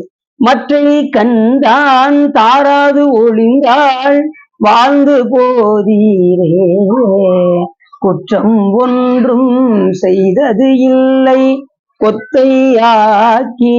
சாமி இப்படி கொத்தையாக்கிட்டே சாமி, 3 கண்ணுல ஒரு கண்ணை கொடு சாமி அப்படின்னாரு சுந்தரமூர்த்தி சாமி. சாமி கொடுத்தாரா கொடுக்கலையா? அடியார் கொடுக்காம வேற யாரும் கொடுக்க போறாரு? எங்க கொடுத்தாரு? ஏன்னா அதுக்குரிய வினை பயனை அனுபவிக்கக்கூடிய காலங்கள் நல்லா தெரிஞ்சுக்கோங்க. வினை அனுபவம் இல்லாம ஈசனை நாம அடைய முடியாது. வினை பயனை அனுபவிக்க முற்று பெறாம நம்ம சாமியை பார்க்க முடியாது. அதுக்காக தான் அப்பர் சுவாமிகள் என்ன பண்ணாரு? பட்டிச்சரத்துக்கு வந்தாரு. பட்டிச்சரத்துக்கு வந்து சாமிகிட்ட திருவடி கேட்டாரு. சாமி என்ன பண்ணாரு? இப்ப நல்லூருக்கு வாப்பா அப்படின்ட்டாரு. இங்கே கொடுத்துருக்கலாம்ல. என்ன காரணம்னா இந்த இடைப்பட்ட அந்த 10 கிலோமீட்டர் தொலைவுல அந்த வினை அனுபவப்பட வேண்டும் என்பதற்காக, வினைப்பயனை கழிக்க வேண்டும் என்பதற்காக சாமி என்ன பண்ணாரு, நல்லூருக்கு வா அப்படின்னு. அங்க போகும்போது என்னென்ன வினைப்பயன்லாம் அனுப்பிச்சிருப்பாரு, நீங்க யோசிக்க சொல்லுங்க. அந்த கல்லு முள்ளெல்லாம் குத்தும், வெயில் அடிக்கும், மழை வரும், அத்தனையும் தாங்கிதான் எங்க போக முடியும், அந்த நல்லூருக்கு போக முடியும். அப்ப கொஞ்சம் நஞ்ச வினைப்பயனையும் சாமி என்ன செய்யறாரு, அதை கழிக்க வேண்டும் என்பதற்காக நல்லூருக்கு வாழ்ந்தார்.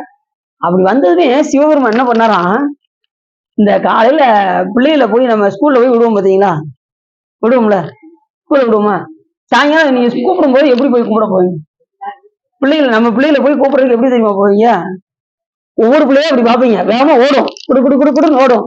நம்ம பிள்ளை வந்து அப்படி கட்டி பிடிச்சி அணைச்சி வாடா வாடா வாடன்னு அப்படி பிடிச்சி நம்ம வச்சு கூட்டு போவோம் பாத்தீங்களா, அது மாதிரி சாமி ஏற்படிக்கிட்டே இருந்தாராம். திருநாவுக்கரசர் எப்போ வருவார் பார்த்துக்கிட்டே இருந்தாராம். நல்லதுக்கு வருவார், பக்கத்துல வந்தாரா அப்படி நினைச்சா ரெண்டு திருவடி தூக்கி தலையில வச்சா, இனையா நனைந்தனைய திருவடி என் தலைவேல் வைத்தார் நல்லூரம் பெருமானார் நல்லவாரே என்று. அது எப்படி வச்சாரா, நல்லவாரே வச்சாராம். எப்படி சொல்றாரு பாருங்க. அப்பா சாமியுடைய பெரும் பாக்கியம். எல்லாருக்குமே சாமி திருவடி சுட்டியிருக்காரு. அப்பா சாமி சுட்டியிருக்காரு, மாணிக்கவாச பெருமான் சுட்டியிருக்காரு, ஞானசம்பந்த பெருமானுக்கு நினைச்ச நேரம்லாம் இவனுக்காக இந்த ரெண்டு இடத்துல தான் குறிப்பிட்டு சொல்றாரு. ஞானசம்பந்த பெருமான் எப்பெல்லாம் நினைக்கிறாரோ சாமி ரெண்டு திருவடி அவர் தலைமையில தான். ஏன்னா அந்த அளவுக்கு அவரு வந்த வரம் அப்படி, அவர் ஞானத்தில் முதிர்ந்தவரா ஞானசம்பந்த பெருமான். அதனாலதான் ஞானத்தில் முதிர்ந்தவர்னாலதான் ஞானசம்பந்தர் முதல்ல இடத்துல வச்சிருக்காங்க. அதுக்காக மத்தவங்க ஞானம் இல்லை அப்படின்லாம் கிடையாது. ஞானத்தில் அவர் வயசு சிறித வயதா இருந்தாலும் மோட்சம் அடைந்த ஆன்மாவை கொண்டு வந்து சாமி என்ன செஞ்சிருக்காரு, பிறக்க வச்சிருக்காரு. ஏற்கனவே கைலாயத்தில் இருந்த ஆன்மாவை கொண்டு வந்து ஞானசம்பந்த பெருமான பிறக்க வச்சிருக்காரு. அவரு கந்தலோகத்துல வந்து எந்த நேரம் இறை சிந்தனையில இருக்கிறவரை கொண்டு வந்து விட்டதுனால அவர் ஒரு துளி கூட இங்க வந்து கஷ்டப்பட்டதே கிடையாது. ஞானசம்பந்த பெருமான் எங்கேயாவது அவர் கஷ்டப்பட்டாருன்னு ஏதாவது நூல் சொல்லட்டும், பெரிய புராணத்தை எந்த இடத்துல சேக்கிழார் சாமி இந்த இடத்துல கஷ்டப்பட்டாரு அப்படின்னு சொல்லுங்க, கஷ்டமே படாது. ஒரே ஒரு நிமிஷம் மட்டும் கொஞ்சம் யோசிச்சாரு. என்னன்னா திருமணம் முடிக்க வேண்டும் என்று ஒரு தகப்பனார் சொல்லும் போது அவர் கொஞ்சம் யோசிச்சாரு, எனக்கு வேண்டாம் என்றார். அதுக்கப்புறம் அவங்களுடைய பெற்றோருடைய விருப்பத்திற்காக உடனே சம்மதித்தார். அப்புறம் தோத்தர பூர்ணாம்பியை அங்க ஆச்சாரபுரத்தில் வைத்து திருமணம் முடிக்கும் போது தன்னோடு சேர்ந்த அத்தனை பேரையும் சிவத்தோடு இணைக்க வேண்டும் என்று, அதனாலதான் அவருக்கு ஞான சம்பந்தன் என்று பெயர். ஞானத்தை சிவபெருமானோடு சம்மத்தப்படுத்திய காரணத்தினால் அவருக்கு என்ன பேரு, ஞான சம்பந்தன். அது திருஞான சம்பந்தன் என்ன அர்த்தம், திருனா சிவம், சிவத்தோடு ஞானத்தை சம்பந்தப்படுத்திய காரணத்தினால், யார இந்த உயிர்களை எல்லாம் சம்பந்தப்படுத்திய காரணத்தினால் அவருக்கு திருஞான சம்பந்தர் என்று பெயர். அவர் இளமையிலே சிவஞான சம்பந்தராக ஆனார். ஏன்னா சிவனடியே சிந்திக்கும் திருப்பெருக்கு சிவஞானம், பவமதனை அறமாற்றும் பாங்கியில் ஓங்கிய ஞானம், ஓமையில்லா கலைஞானம், உணர்வறிய மெய்ஞானம், நவமுதல்வர் சம்பந்த தாம் உணர்ந்தார் அந்நிலையில் என்று சேக்கிழார் சாமி சொல்வதற்கு சிவபெருமான் திருவடி தவிர வேற எதையுமே அவர் சிந்திக்க. அதனால சேக்கிழார் சாமி சொல்லும் போது திருஞான சம்பந்தர் சிவஞான சம்பந்தர் ஆனார் அப்படிம்பாரு. அந்த அளவுக்கு ஞான சம்பந்த பெருமானுடைய புகழ். சரி, கண்ணி பால்வதர் கண்ணுதல் ஏவலின், கண்ணுதல்னா சாமி முக்கட் பெருமானாக விளங்கக்கூடிய சிவபெருமானுடைய ஏவலினால் முன்னர் ஏகி முகுந்தன் தடுத்தனர். முகுந்தன் யாரு, பெருமாள். பெருமாள் என்ன பண்ணாரு, அவரு அந்த நதி வடிவமாக வரும்போது இவர் என்ன செய்ய, குறுக்கு அப்படி படுத்துக்கிட்டாராம். நம்ம திருமால் படுத்ததும் அந்த நதி வந்து வேறு திசையை நோக்கி போனதான். எப்படியாவது யாகத்தை அழிக்க வேண்டும் என்று கலைமகள் வரும்போது பிரம்மாவுடைய யாகத்தை எப்படியாவது தடுக்க வேண்டும் என்று நினைத்தார். ஆனா பிரம்மா என்ன பண்ணாரு, மீதி ரெண்டு பேரை சாவித்திரியும் இன்னொரு மனைவியும் சேர்ந்து என்ன செய்யாரு, அந்த யாகத்தை தொடங்கினார். அப்ப எப்படியாவது அழிக்க வேண்டும் என்று அவ வேகமா வரா. அந்த நேரத்துல அவர் திருமாலை வந்து என்ன செய்யறாரு, வந்து தடுக்கிறாரு. பிரம்மா கேட்டுக்கொண்டதுக்கு சுவாமி என்ன செய்யறாரு, தடுக்கிறாரு. இல்லைன்னா சாமி என்ன செய்ய மாட்டாரு, யாருமே கேட்காம சாமி என்ன பண்ண மாட்டாரு, அந்த காரியத்தை செய்ய மாட்டாரு. எந்த உயிரும் விருப்பப்படாம அவங்களுக்கு ஒரு பிறவிய சாமி கொடுக்க மாட்டாரு. எல்லாமே வேண்டுவாருக்கு வேண்டுவன ஈவான் கண்டைதான். அப்படியே கூட சொன்ன, ஒரு உயிர் விருப்பப்படாம அந்த திருமால் என்கின்ற பதவிக்கு அந்த உயிர் வராது. அந்த புண்ணியம் செஞ்ச ஆன்மா அந்த உயிர் விருப்பப்பட்டால் திருமால், இல்லைன்னா கிடையாது. ஒரு உயிர் பிரம்மாவை நான் படைக்கணும், இந்த உலகத்தை படைக்கணும் அப்படின்னு விருப்பப்பட்டால் அந்த பிரம்மாவுடைய பதவி, உருத்திர ஆகணுங்கிற விருப்பப்பட்டால் அந்த உருத்திர பதவி. அதனாலதான் சொன்னாரு, ஆசை அறிவின்கள் ஈசனோடாயினும் ஆசை அறிவின்கள், ஆசை படப்பட ஆய்வரும் துன்பங்கள் ஆசை விட விட ஆனந்தமாகவே. ஈசனோட ஆயினும் ஆசை அறிவின்கள் என்ன அர்த்தம், என்னங்க சிவபெருமான் மேல கூட ஆசைப்படக்கூடாதா அப்படின்னு நீங்க கேட்பீங்க. அந்த ஈஸ்வரனோட ஆயினும் ஆசை அறிவின்கள் என்ன அர்த்தம்னா, பதமுத்தியில் இருக்கக்கூடிய ஸ்ரீகண்ட பரமேஸ்வரர், அனந்த தேவர், சதாசிவமூர்த்தி அந்த பதவியில கூட இருக்கணும்னு நம்ம என்ன செய்யக்கூடாது, ஆசைப்படுற. பரமுக்தியாகிய பேரும்பு முக்தியை தான் நம்ம விரும்பணுமே தவிர இடைப்பட்ட நான் அழிக்க போறேன், எல்லா உயிரையும் அழிக்கிறதுக்கு அந்த பதவியில போய் நான் உட்கார போறேன், எல்லா உயிருக்கும் அருளல் தொழில் செய்யக்கூடிய சதாசிவமூர்த்தியா இருக்க போறேன், அஷ்டமாயா இருக்கக்கூடிய அந்த அனந்த தேவரா போய் இருக்க போறேன் அப்படின்னு அந்த ஈஸ்வர பதவி கூட நாம் என்ன செய்யக்கூடாது, ஆசைப்படக்கூடாது என்பதற்காக தான் ஈஸ்வரனோட ஆயினும் ஆசை அறிவுங்கள். புரியுதா உங்களுக்கு? இந்த விஷயம் தெரியாம நம்ம எதையோ பார்த்து புலம்பிக்கிட்டு இருப்போம். ஈஸ்வரனை புரிஞ்சிச்சா? சிவர் மேல என்ன வைக்கணும்? ஆசையா அன்பா? அன்பு. அன்பு அன்புக்கும் ஆசைக்கு நான் அணியில் உங்களுக்கு அன்னைக்கு சொன்னேன். என்ன சொன்னேன் சொல்லுங்க. அன்பு என்ன செய்யும், ஆசை என்ன செய்யும்? ஆசை பிரதிபலனை எதிர்பார்க்கும், அன்பு பிரதிபலனை எதிர்பார்க்கும். இப்ப நீங்க பிள்ளை மேல வச்சிருக்கீங்கல்ல, அது அன்பா ஆசையா? அது கட்டணும்ல, சொல்ல. நீங்க பிள்ளை மேல என்ன தெரியுமா வச்சுக்கீங்க? ஆம்பளை பையனா இருந்தா என்ன தெரியுமா செய்யும்? இவன் வளர்ந்து நம்மளை பாத்துக்கிடுவான், வளர்ந்து அவனை தேடி வளர்ப்பாங்க. என்ன வளர்ந்து நம்மள கைவிட மாட்டான், நிம்மதியா நம்ம கடைசி காலத்துல கஞ்சி ஊத்துவான் அப்படின்னு என்ன செய்வாங்க? அந்த எதிர்பார்ப்பு இருக்கும் பிள்ளைகிட்ட, அந்த எதிர்பார்ப்பு இருக்கும் பெற்றோர்களுக்கு. ஆனா சாமிகிட்ட அந்த இது கூட இருக்காது. நீங்க வணங்கினாலும் அவர் மாட்டேன்னு சொல்ல மாட்டாரு, வணங்கினாலும் சரின்னு சொல்ல மாட்டாரு. அவர் எதுனாலும் அவர் அன்பு ஒன்ன தவிர நீங்க எதுல போனாலும் சாமியை நீங்க பார்க்கவே முடியாது. அன்பில் இன்பம் மாறுவார், இருமையும் கடந்து நின்றார் இவரை நீ அடைவாய் என்று கூட யார் சொல்றா? நம்ம சுந்தரம் சாமிகிட்ட சிவபெருமானே பார்த்து சொல்றாரு. இப்ப அன்பில் தான் இன்பம் ஆற முடியும், ஆசையில் ஆற முடியாது அப்படின்னு சுந்தரம் சாமியை பார்த்து சிவபெருமானே சொன்னார். பெருமையால் தம்மை வைப்பார், பேனாளர் எம்மை பெற்றார், ஒருமையால் உலகை வெல்வார், ஊனமேல் ஒன்றும் இல்லார், அருமையாம் நிலையில் நின்றார், அன்பினில் இன்பம் மாறுவார், இருமையும் கடந்து நின்றார் இவரை நீ அடைவாய் என்று. இன்பம் துன்பம், இரவு பகலு, சூரியன் சந்திரன், இப்படி இருமையும் எல்லாவற்றையும் கடந்தவர் தான் அடியார்கள். அவங்களுக்கு சாமியோட ஒண்டிட்டாங்கன்னா அவங்க இரவும் தெரியாது பகலும் தெரியாது. அந்த திருமண பல பாடல்ல சொல்றாரு. இப்படி எல்லா அருளாளர்களுமே நம்ம என்ன செய்யறாங்க, அந்த பல பாடல்களை சொல்லியிருக்காங்க. அதனால அவங்களுக்கு மனம் ஒண்டிட்டாங்கன்னா அவங்க இரவு தெரியாது பகல் தெரியாது, இன்பம் தெரியாது துன்பம் தெரியாது. சிவத்தோடு ஒன்றும் போது ஏற்கனவே சொல்லியிருக்கேன், ரமண மகரிஷி ஒன்றும் போது அவருக்கு கையெல்லாம் அரிச்சிருச்சு, ரொம்ப எல்லாமே அரிச்சிருச்சு. அவர் சிவத்தோடு ஒன்றியிருந்தாரு. அதுக்கப்புறம் அவர் என்ன பண்ணாங்க, கொண்டு போய் ஹாஸ்பிட்டல்ல கொண்டு போய் சேர்த்தாங்க. சிவத்தோடு ஒன்றியிருந்தார், கரையெல்லாம் அரிச்சு எலும்பெல்லாம் தெரிய ஆரம்பிச்சிருச்சு. அதுக்கப்புறம் அவரை உச்சிக்கு விட்டு கொண்டு போய் ஹாஸ்பிட்டல்ல சேர்த்தாங்க. அவரு இந்த குளோரோஃபார்ம் எடுத்துட்டு வந்தாங்க. என்ன செய்ய போறீங்க? குளோரோஃபார்ம் உங்களுக்கு மயக்க ஊசி போட போறேன். ஒரு ஊசியும் போட வேண்டாம், அப்படியே எடியா கட்டி எடியா அப்படின்ட்டாங்க, கேன்சர் கட்டி. நாம என்ன செய்வோம், பயந்துருவோம்ல. அவர் பயப்படவே இல்லை. ஏன்னா அவருக்கு எண்ணம் பூரா யார்கிட்ட இருக்குன்னா சுவாமிகிட்ட. அதனால நமக்கு இப்ப நம்ம பக்கத்துல ஆசை ஊசி எடுத்துட்டு சொல்லுங்க, இங்க வருங்க எதுவும் கொஞ்சம் தள்ளி இருந்தா ஊசி பக்கத்துல கொண்டு வராங்க, வெறும் மாத்திரை வேணா கொடுங்க சாப்பிட்டுக்கிற அப்படிமோ. ஆனா அவங்க அப்படி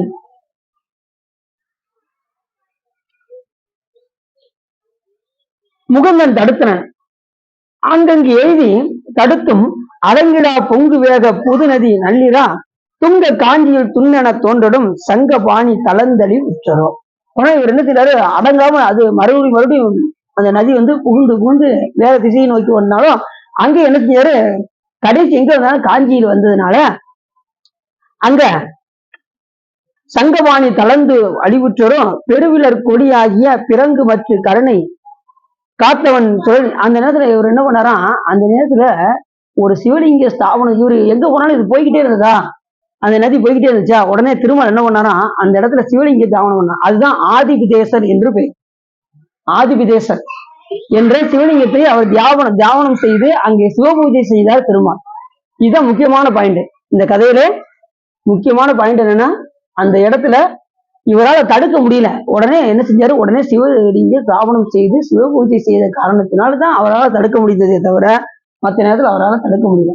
அப்படி ஆதிவிதேசர் என்ற சிவலிங்கத்தை ஸ்தாபனம் செய்தனால சிவபெருமானே என்ன பண்ணாரா, ஆதிவிதேசர் என்று ஒரு சிவக்குறி உண்கண் இருத்தியே பூசையாற்றிய குறிவரம் பெற்று எழுந்து ஓசை நீத்து தடுப்பியர் வேள்வி. அப்படி செஞ்சனால என்ன செஞ்சாரா, சுவாமி அந்த விளக்கு ஒளி போல காமிச்சு என்ன பண்ணாரா, அந்த திசையை திருப்பிய காரணத்தினால் சிவபூஜை செஞ்சதுனால இவருக்கு ஒரு ஆற்றல் வந்தது. யாருக்கு? திருமாலுக்கு ஒரு ஆற்றல் வந்தது.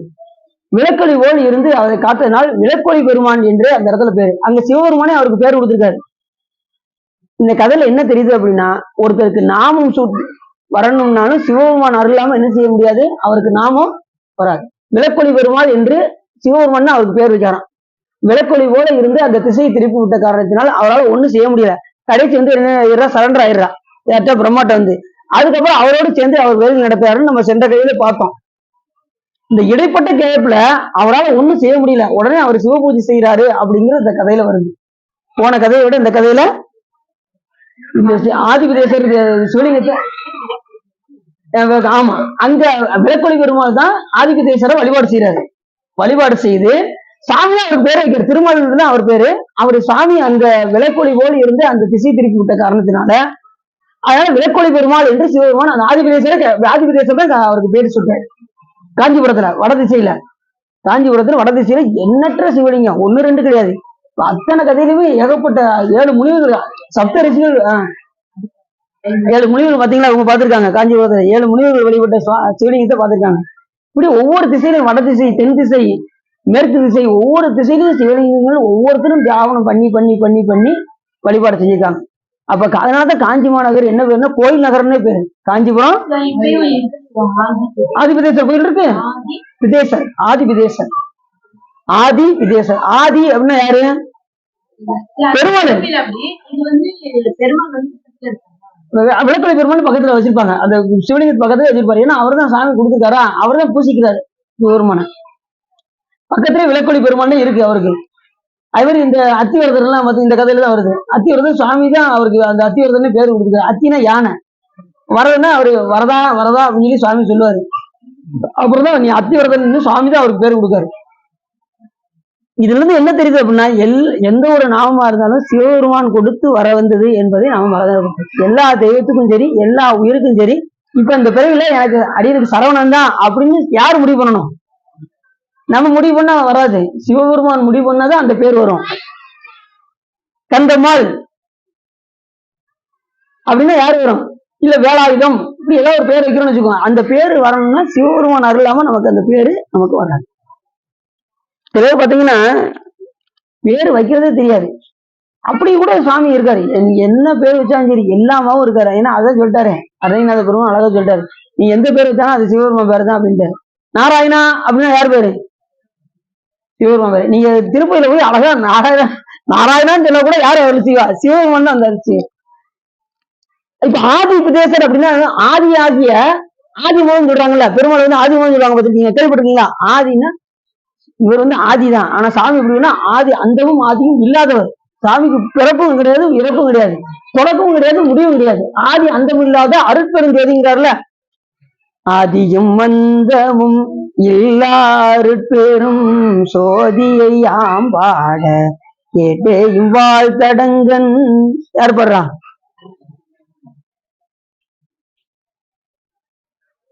பண்ணிக்கிட்டு அப்படிங்களா?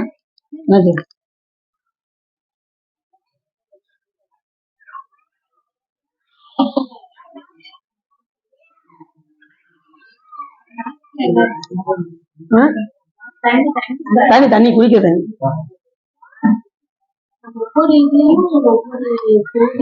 அது ஒவ்வொரு ஒரு கோயில் வருது. இது வரைக்கும் இப்போ எத்தனை 16 கதை பார்த்துருக்கோம். 16லயும் அதுல 7 முனிவர்கள் தெரியும் சிவலிங்கம். அந்த 16 17 சிவலிங்கத்தை வச்சு பார்த்திருக்கோம் இப்போ வரைக்கும். இன்னும் 60 இருக்கு. இந்த வருஷம் உள்ள ஓடும் காஞ்சிபுரம். அவ்வளவு இருக்கு. ஆயிடுச்சா? வேற ஏன் சாப்பிடுறீங்களா?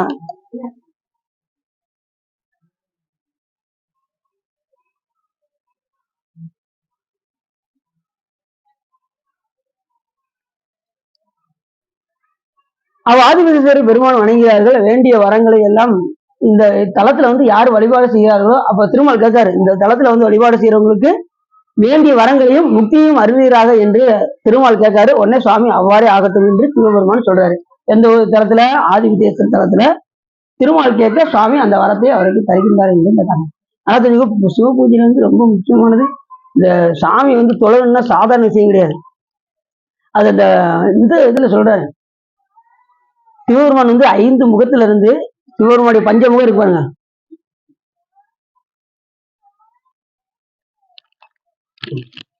சிவபெருமானுடைய பஞ்சமுகத்துல சாமி முதல்ல இந்த உலகம் தோற்றுவிக்கும் போது சாமி என்ன பண்ணாரு?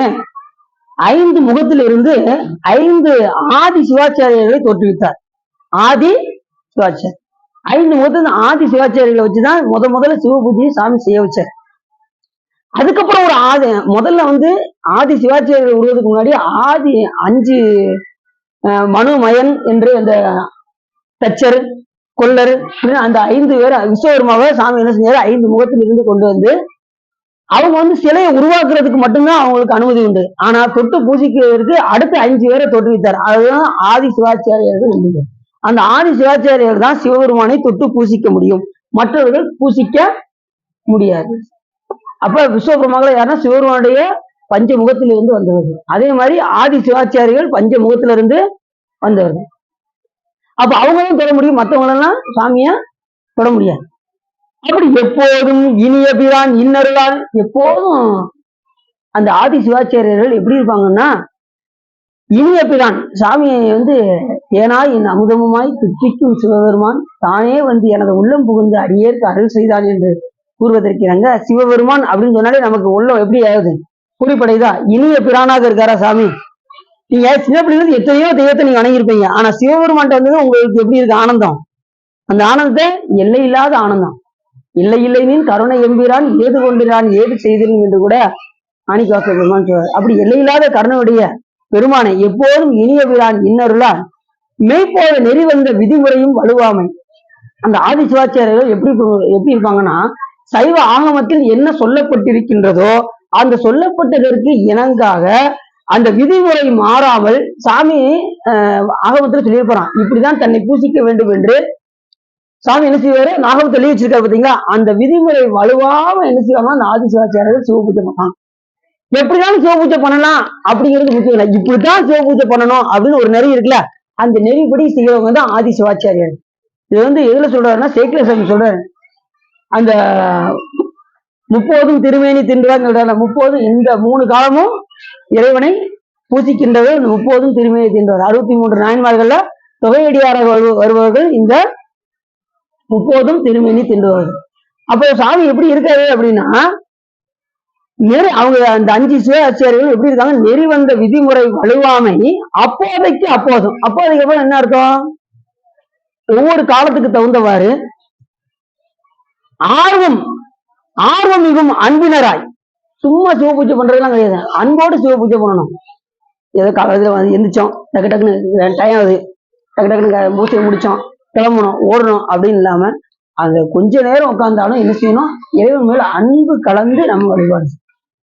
நீங்க சிவபூஜையில பாத்தீங்கன்னா, நீங்க எதுக்குமே உருகாத உயிர் ஒண்ணுக்கு மட்டும் உருகும். எதுக்கு சொல்லுங்க பாப்போம்.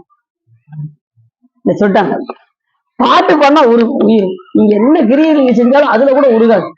கடைசி திருமுறை பாட உட்காருங்க பாருங்க, அப்பதான் சாமி கிட்ட நீங்க கொஞ்சம் நெருங்கிய. நீ எல்லா கிரியும் பண்ணி சாமிக்கு உணவுலாம் ஊட்டி வச்சு அச்சனெல்லாம் பண்ணி உட்காந்து சாமிக்கு உட்காந்துருப்பாரு, ஜம்முன்னு உட்காந்துருப்பாரு, சாமி ராஜாவும் உட்காந்துருப்பாரு. நீங்க அந்த நேரத்துல திருமுறை பாடினீங்கன்னா எப்படி கேட்பாரு தெரியுமா உங்களுக்கு? இப்ப நீங்க பட்னியோட நீங்க ஒருத்தர் திருமுறை பாடினா ஏதோ மற்ற பாடல்களோ பாடுறாங்கன்னு வச்சுக்கோங்க, அப்படியா அப்படின்னு என்ன செய்வோம், அப்படி சோழம் அப்படியா பார்த்து நீ பாட்டு பாடுப்பா அப்படின்னு. நீ எல்லாம் சாப்பிட்டுட்டு ரொம்ப உட்காந்துருக்க எப்படி கேட்பீங்க? அதே மாதிரி சாமி ஜம்முன்னு அப்படி ராஜாவா உட்காந்துருப்பாரு. உடனே அந்த நேரத்துல நீங்க திருமுறையை பாடுன்னு வச்சுக்கோங்க, சாமி மெய் மறந்து கேட்பாரு. சாமி அப்படி ஒருத்தருக்கு மெய் மறந்து கேட்டுதான் என்ன செஞ்சாரு, கதவை தாழ்றதுக்கு ரொம்ப நேரம் ஆயிடுச்சு. திருநாவுக்கரசரும் பாடிக்கிட்டே இருந்தாரு, 10வது பாட்டுலதான் கதவை திறந்தாரு. அது எப்படி சொல்றாரு பாருங்க. இவர் ஒரு பாட்டு பண்ணாரு, கடன்னு முடிச்சு. என்ன காரணம்? அந்த அளவுக்கு என்னன்னா, அந்த ஞானிகளுக்கெல்லாம் உடனே அந்த சிறிது லேச ஆணவம் வந்தாலும் உடனே சாமி என்ன பண்ணுவாரு, அந்த பட்டுப்புடவை சேர்க்குன்னு சொன்ன பார்த்தீங்களா, பட்டுப்புடவை உடனே கழுவுற மாதிரி சாமி அருளாளர்கள் மூலியமாக பண்ணிச்சு அதை செய்ய. அப்படி இங்க என்ன சொல்ல வர்றாரு அப்படின்னா, விதிமுறை தவறாமல் அப்போதைக்கு அப்போதும் ஆர்வமும் அன்பினராய். இந்த சிவபூஜை பண்ணும்போது ஆர்வம் அதிகமா வரணும், சும்மா சாதாரணமெல்லாம் இருக்கக்கூடாது. எது செஞ்சாலும் ஆர்வமா செய்யணும். காலையில எழுந்திரிச்சு குளிக்கிறதுல ஆர்வம் இருக்கணும், குளிச்சு முடிச்சது பூ பறிக்கிறதுல ஆர்வம் இருக்கணும், பூ பறிச்சு உட்காந்து சாமிக்கு கிரியை செய்யறதுல ஆர்வமா இருக்கணும், கிரியை செய்து முடிச்சதும் திருமுறை பாடுறதுல ஆர்வமா இருக்கணும். அதுக்கப்புறம் கடைசி எடுத்து ஒடுக்கி வைக்கிற வரைக்கும் நமக்கு ஆர்வம் கொஞ்சம் கூட என்ன செய்யக்கூடாது, குறையவே கூடாது. அதாவது பெரும்புலர் காலை மூழ்கி பித்தராகிய சிவபெருமானுக்கு நாம் பக்தராகி அரும்போடு மலர்கள் கொண்டு அங்க ஆர்வத்தை உள்ளே வைத்து விரும்பினால் விளக்கு தூபம் விதியினால் இடவல்லாருக்கு கருவியில் கட்டி கொள்வார் கடவுள் விரட்டனாரே அப்படிங்கிறாரு அப்புறம் சாமி. ஆர்வம் அதிகமா இருக்கணும். ஆர்வம் உடையார் காண்பார் அரணடின்னு கூட யார் சொல்றா? திருமூலர் சொல்றாரு. ஆர்வம் உடையார் காண்பர் சிவருமானுடைய திருவடி அரணடி. ஆர்வம் இல்லைன்னா இப்ப சாமியை பார்க்க முடியாது, திருவடியை பார்க்கவே முடியாது. ஆர்வம் இருக்கணும். எதுக்குமே ஒரு ஆர்வம் இல்லாம எப்படி என்ன செய்யும் சொல்லுங்க? கிரிக்கெட் ஒருத்தர் ஆர்வமா இருந்தாருன்னா அதுல எப்படி ஒன்றாரு? வேற ஒண்ணும் வேண்டாம். இப்ப டிவி பார்த்துக்கிட்டு இருக்காங்க, சீரியல் பார்த்துக்கிட்டு இருக்காங்க, எல்லா மக்களும் எப்படி இருப்பாங்க? அதுக்குள்ளே போயிடுவாங்க.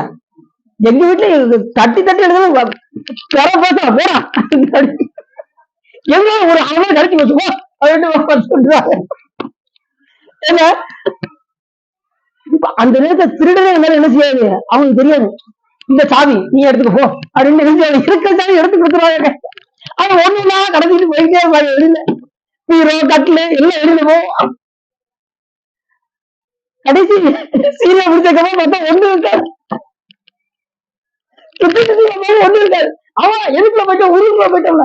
எப்படி நல்லா தெரிஞ்சுக்கோங்க, எப்படி சீரியலுக்குள்ள உள்ள போறோமோ அதே போல சிவத்துக்குள்ள உள்ள போகும். இது அவங்களுக்கு எதுவுமே தெரியாத நிலையில நீங்க எப்படி அதுக்குள்ள போறீங்களோ அதே போல சாமியை வழிபாடு செய்யறது உள்ள அப்படியே ஆழ்ந்து உள்ளது. வெளியில் உள்ளதே தெரியக்கூடாது. திருட வந்தா கூட தெரிய மாட்டேங்கிற சீரியல் போனா அதே மாதிரி சிவத்தை வழிபாடு பண்ணும்போது வெளியே தெரியக்கூடாது. இப்ப தண்ணியுடைய ஆழத்துக்குள்ள போயிட்டோம்னா எது தெரியணும்? தண்ணியுடைய ஆழம் தான் தெரியும், வெளியுள்ள பொருள் தெரியாது. அதே மாதிரி மேல இருந்தா எல்லா பொருளும் தெரியுதா? அப்ப சிவத்துக்குள்ள உள்ள போயிட்டோம்னா உலகம் நமக்கு தெரியக்கூடாது. அந்த அளவுக்கு சாமியை நம்ம வழிபாடு செய்யும். அது சொல்ற அப்படியே அப்போதைய ஆர்வம் அன்பினராய் ஆர்வத்தோடு சாமியில் அன்புடையவராக முப்போதும் அர்ச்சிப்பார் முதல் சைவ முனிவர்கள். முதல் சைவம்னா சாமிக்கு வந்து முதல் தோன்றிய அந்த 5 ஆதி சிவாச்சாரியார்கள் தோன்றுகிறார்கள் என்று சொன்னார். அதே போல சிவபூஜை வந்து சாதாரண விஷயம் கிடையாது. சிவபெருமான் அருளாம சிவபெருமானை நாம் என்ன செய்ய முடியாது, பூசிக்க முடியாது. அவர் அனுமதி கொடுத்தாதான் நம்ம சிவலிங்கத்தையே தொட முடியும், இல்லைன்னா தொடவே முடியாது. தெரிந்து உணரின் முப்போதும் செல்காலம், நிகழ்காலம், வருங்காலம், இந்த 3 காலமும். முப்போதும்னா ஏற்கனவே சென்ற காலம், இப்ப நிகழ்காலம், அடுத்து இனிய வரப்போகிற 3 காலமும் பூசிக்கக்கூடியவர்கள் அந்த ஆதி சிவாச்சாரியர்கள். ஆணவத்தின் வழியே திருத்தொண்டில் விரும்பிய அர்ச்சனைகள் மீது அந்த சிவ வேதியர்கள் அந்த அர்ச்சனையை செய்வார்கள் என்று அந்த பாட்டை சொல்றாரு. அப்ப சிவபெருமான் அருள் இல்லாம நம்ம என்ன செய்ய முடியாது. சிவ பூஜை அப்படித்தான், அடியாருடைய பூஜை அப்படி. கலிக்கமன கேள்விப்பட்டிருக்கீங்களா? எப்போதும் அவர் என்ன பண்ணுவாரு, அடியார்கள் வந்தாங்கன்னா அவர் பாதங்களை விலக்கி அவங்களுக்கு அன்னம் படிப்பாரு. அது மாதிரி அந்த அம்மா பக்கத்துல இருந்து அப்படி எடுத்து கொடுப்பாங்க, சொம்புல தண்ணி எடுத்து கொடுப்பாங்க. இவர் வந்து பாதத்தை விளக்குவாரு அந்த கலிக்கமன. அன்னைக்குன்னு ஒரு அடியார் வரும்போது இந்த அம்மா அப்படி கையை எடுத்து கொடுப்பாங்க, வருங்க தண்ணி எடுத்து கொடுப்பாங்கல்ல. திடீர்னு இப்படி நிப்பாட்டிட்டாங்க. இவர் பார்த்தாரு, பாதத்தை பார்த்துட்டு தண்ணி கேட்காரு, தண்ணி வரமாட்டேங்குது. இப்படி திரும்பி பார்த்தாங்க, மனைவியை பார்த்தாரு, இங்கிட்டு பார்த்தாரு. இது யாருன்னா ஏற்கனவே இவர் வீட்டுல வேலை பார்த்தவரு இப்ப அடியார வந்து இருக்காரு. இந்த அம்மா என்ன செஞ்சிருக்கணும், அதெல்லாம் பழசை வந்து பார்த்துருக்க கூடாது. அடியார் தன்மையில இருக்கிறதுனால உடனே என்ன செஞ்சிருக்கணும், கொடுத்துருக்கணும். இவங்க கொடுக்கறது இப்படி நிப்பாட்டினதுனால கையை ஒரே வெட்டிட்டார் கலிக்கமனன். ஏன்னா அடியார்ட்ட வந்து பாகுபாடு பார்க்க கூடாது. இப்ப வந்து அவர் எந்த நிலையில இருக்காரு, எவரேனும் வேளத்திட்ட திருநீரும் சாதனமும் கண்டால் உள்கி ஓராதே அவரவரை கண்ட போது உகந்தடிமை திறம் நிறைந்து இவர் தேவர் அவர் தேவர் என்று 2 ஆட்டாது ஈசன் திறமே பேணி. இவங்க உயர்ந்தவங்க தாழ்ந்தவங்க, இவங்க ஏற்கனவே பழகுனவங்க பழகாதவங்க பார்க்க கூடாது. அவங்க எப்படி பார்க்கணும், ஈசனாக பார்க்கணும். அப்படி பார்க்காதனால உடனே கையை வெட்டிட்டார். அதான் 63 நாயன்மார்ல ஒரு நாயனர் ஆயிட்டாரு கலிக்கமனன். கொஞ்சம் அப்படி செய்யக்கூடாதுல்ல. இப்ப அடியார் வந்திருக்காரு, ஆனா நாம அப்படிதான் இருப்போம். நம்ம நிலைமையெல்லாம் வந்து நம்ம வீட்டுல வேலை பார்த்தாலும் இவருக்கு எடுத்து கொடுக்கணுமா அப்படின்னு நம்ம என்ன செய்வோம், யோசிப்போம். அதே மாதிரி நம்ம செஞ்சாங்க, உடனே கையை வெட்டிட்டார்.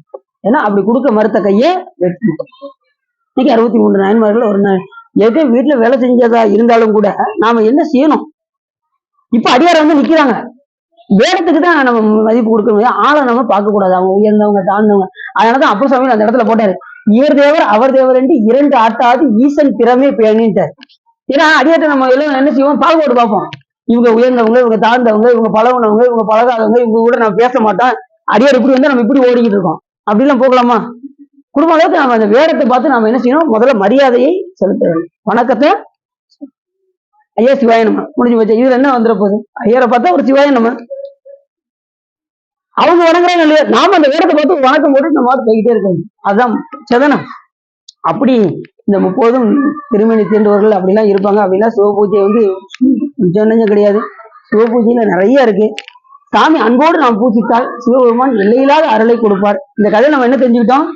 எந்த ஒரு நாமமா இருந்தாலும் சிவபெருமான் கொடுக்காமல் வராது என்பது இந்த கதையில இருந்து நமக்கு புரியுது. ஒண்ணு. ரெண்டாவது, சிவ பூஜை செய்தால் எப்பேற்பட்டதையும் நம்ம சமாளிக்கலாம், எப்பேற்பட்ட எண்ணற்ற அருள்களையும் நாம் பெறலாம் என்பது நமக்கு இந்த பாட்டுல தெரியுது. அவராலே தடுக்க முடியல, திருமாலால முடியல. உடனே என்ன செய்கிறாரு? ஆதிபுரேஸ்வர சிவலிங்க ஸ்தாபனம் பண்ணி சிவபூஜை செஞ்சதுனால அந்த இதை தடுக்க முடிந்தது, இல்லைன்னா முடிந்திருக்காரு. அவர் என்னதான் துயில் கொண்டாலும் கூட சிவபூஜை செய்தாமல் அவரால் வர முடியாது. அதே மாதிரி பூமியை துளைச்சு உள்ள போகும்போது ரொம்ப தூரம் உள்ள போயிட்டாரு, ஒரு எல்லைக்கு மேல அவரால் போக முடியல திருமாலால. கீழே போக முடியல, மேலே வர முடியல, நடுவில் அந்த இடத்துல மாட்டிக்கிட்டாரு. உடனே என்ன பண்ணாரு? அந்த நேரத்துல அவருக்கு யோசனை வந்தது, சிவபூஜை செய்தாலேயே நம்ம மேல வர முடியாது. உடனே சிவபூஜை பண்ணாரு, டக்குன்னு மேல வந்துட்டு, இல்லைன்னா வந்திருக்க முடியாது. அப்ப இதுல இருந்து என்ன தெரியுது? சிவபூஜை சிவபூஜை. இன்னைக்கு காஞ்சிபுரம் முழுக்க முழுக்க என்னன்னா சிவபூஜை. யாரு பண்றா? அம்பாள் சிவ. அதே மாதிரி எல்லா உயிர்களும் சிவபூஜை பண்ணுங்கிறது இந்த புராணம் முழுக்கும். எத்தனையோ முனிவர்களும் ரிஷிகளும் ஞானிகளும் ஏன் பிரம்மா திருமால் முதற்கொண்டு அத்தனை பேரும் சிவபூஜை செய்யறதை இந்த புராணம் முழுக்க நம்ம பார்க்க போறோம். முழுக்க முழுக்க சிவபூஜை தான் பார்க்க போறோம். சிவபூஜையை கேட்டு கேட்டு கேட்டு நீங்க என்ன செய்யணும்? சிவபூஜை பண்ற நிலைக்கு வரணும் என்பதற்கு தான் இந்த புராணம். அப்படின்னு வேற புராணம் தான் எடுக்கலாம் நினைச்சேன், ஆனா காஞ்சி புராணம் முழுக்க முழுக்க சிவபூஜையா, இதை முதல்ல எடுத்துருவோம் அப்படின்னு தான் சாமி திருவிழால நம்ம எடுத்து பேச வைக்கிறாரு சாமி. அதனால அதே மாதிரி நீங்களும் இதை கேட்டு கேட்டு எப்படியோ இந்த புராணம் முடியறதுக்குள்ள அத்தனை பேரும் தீட்சையெல்லாம் எடுத்து, முக்காசி எடுத்துட்டீங்க, 21 பேர் தீட்சை எடுத்துட்டீங்க, இன்னும் ஒரு சில பேர் தான் இருக்கீங்க, அவங்களும் தீட்சை எடுத்துட்டீங்கன்னா காலகாலத்தில் சுவாமியுடைய எல்லையில்லாத அருளை நாம் பெறலாம் என்று சொல்லி இதுகாரம் உள்ளம் நிறைந்து உவகை சிறந்து இந்த காஞ்சி புராணத்தை நீங்கள் கேட்டதினால் உங்களுடைய வல்வினை கரைந்து திருவருள் உரையும் என்று சொல்லி திருப்புகழ் பாடி அடியின் உரையை வச்சுக்கோங்க. கொலை மத கரியன மிக மத தனகிரி கும்ப தனமானார் குமுத முத இதழ் பருகி உருகி மயில் கொன்றிடு நாயே நிலையலி கவலைகள் கெட உணதருள் விழி நின்றுட்டிடவேதான் நினதிருவடி மலர் இணை மனதில் ஊற நின் பற்று அடைவேனோ சிலையன வடமலை உடையவர் அருளிய செஞ்சொல் சிறுபாலா திரைகடலிடை வரும் அசுரரை வதை செய்த செந்தில் பதிவேலா விலை நிக நூதலிவ மயில் உற மகளும் விரும்பி புணர்வோனே விருதனி மரகத மயில் வரு குமர விடங்க பெருமாளே நிலையடி கவலைகள் கெட உணதருள் விரி நின்று ஒற்றிடவேதான்.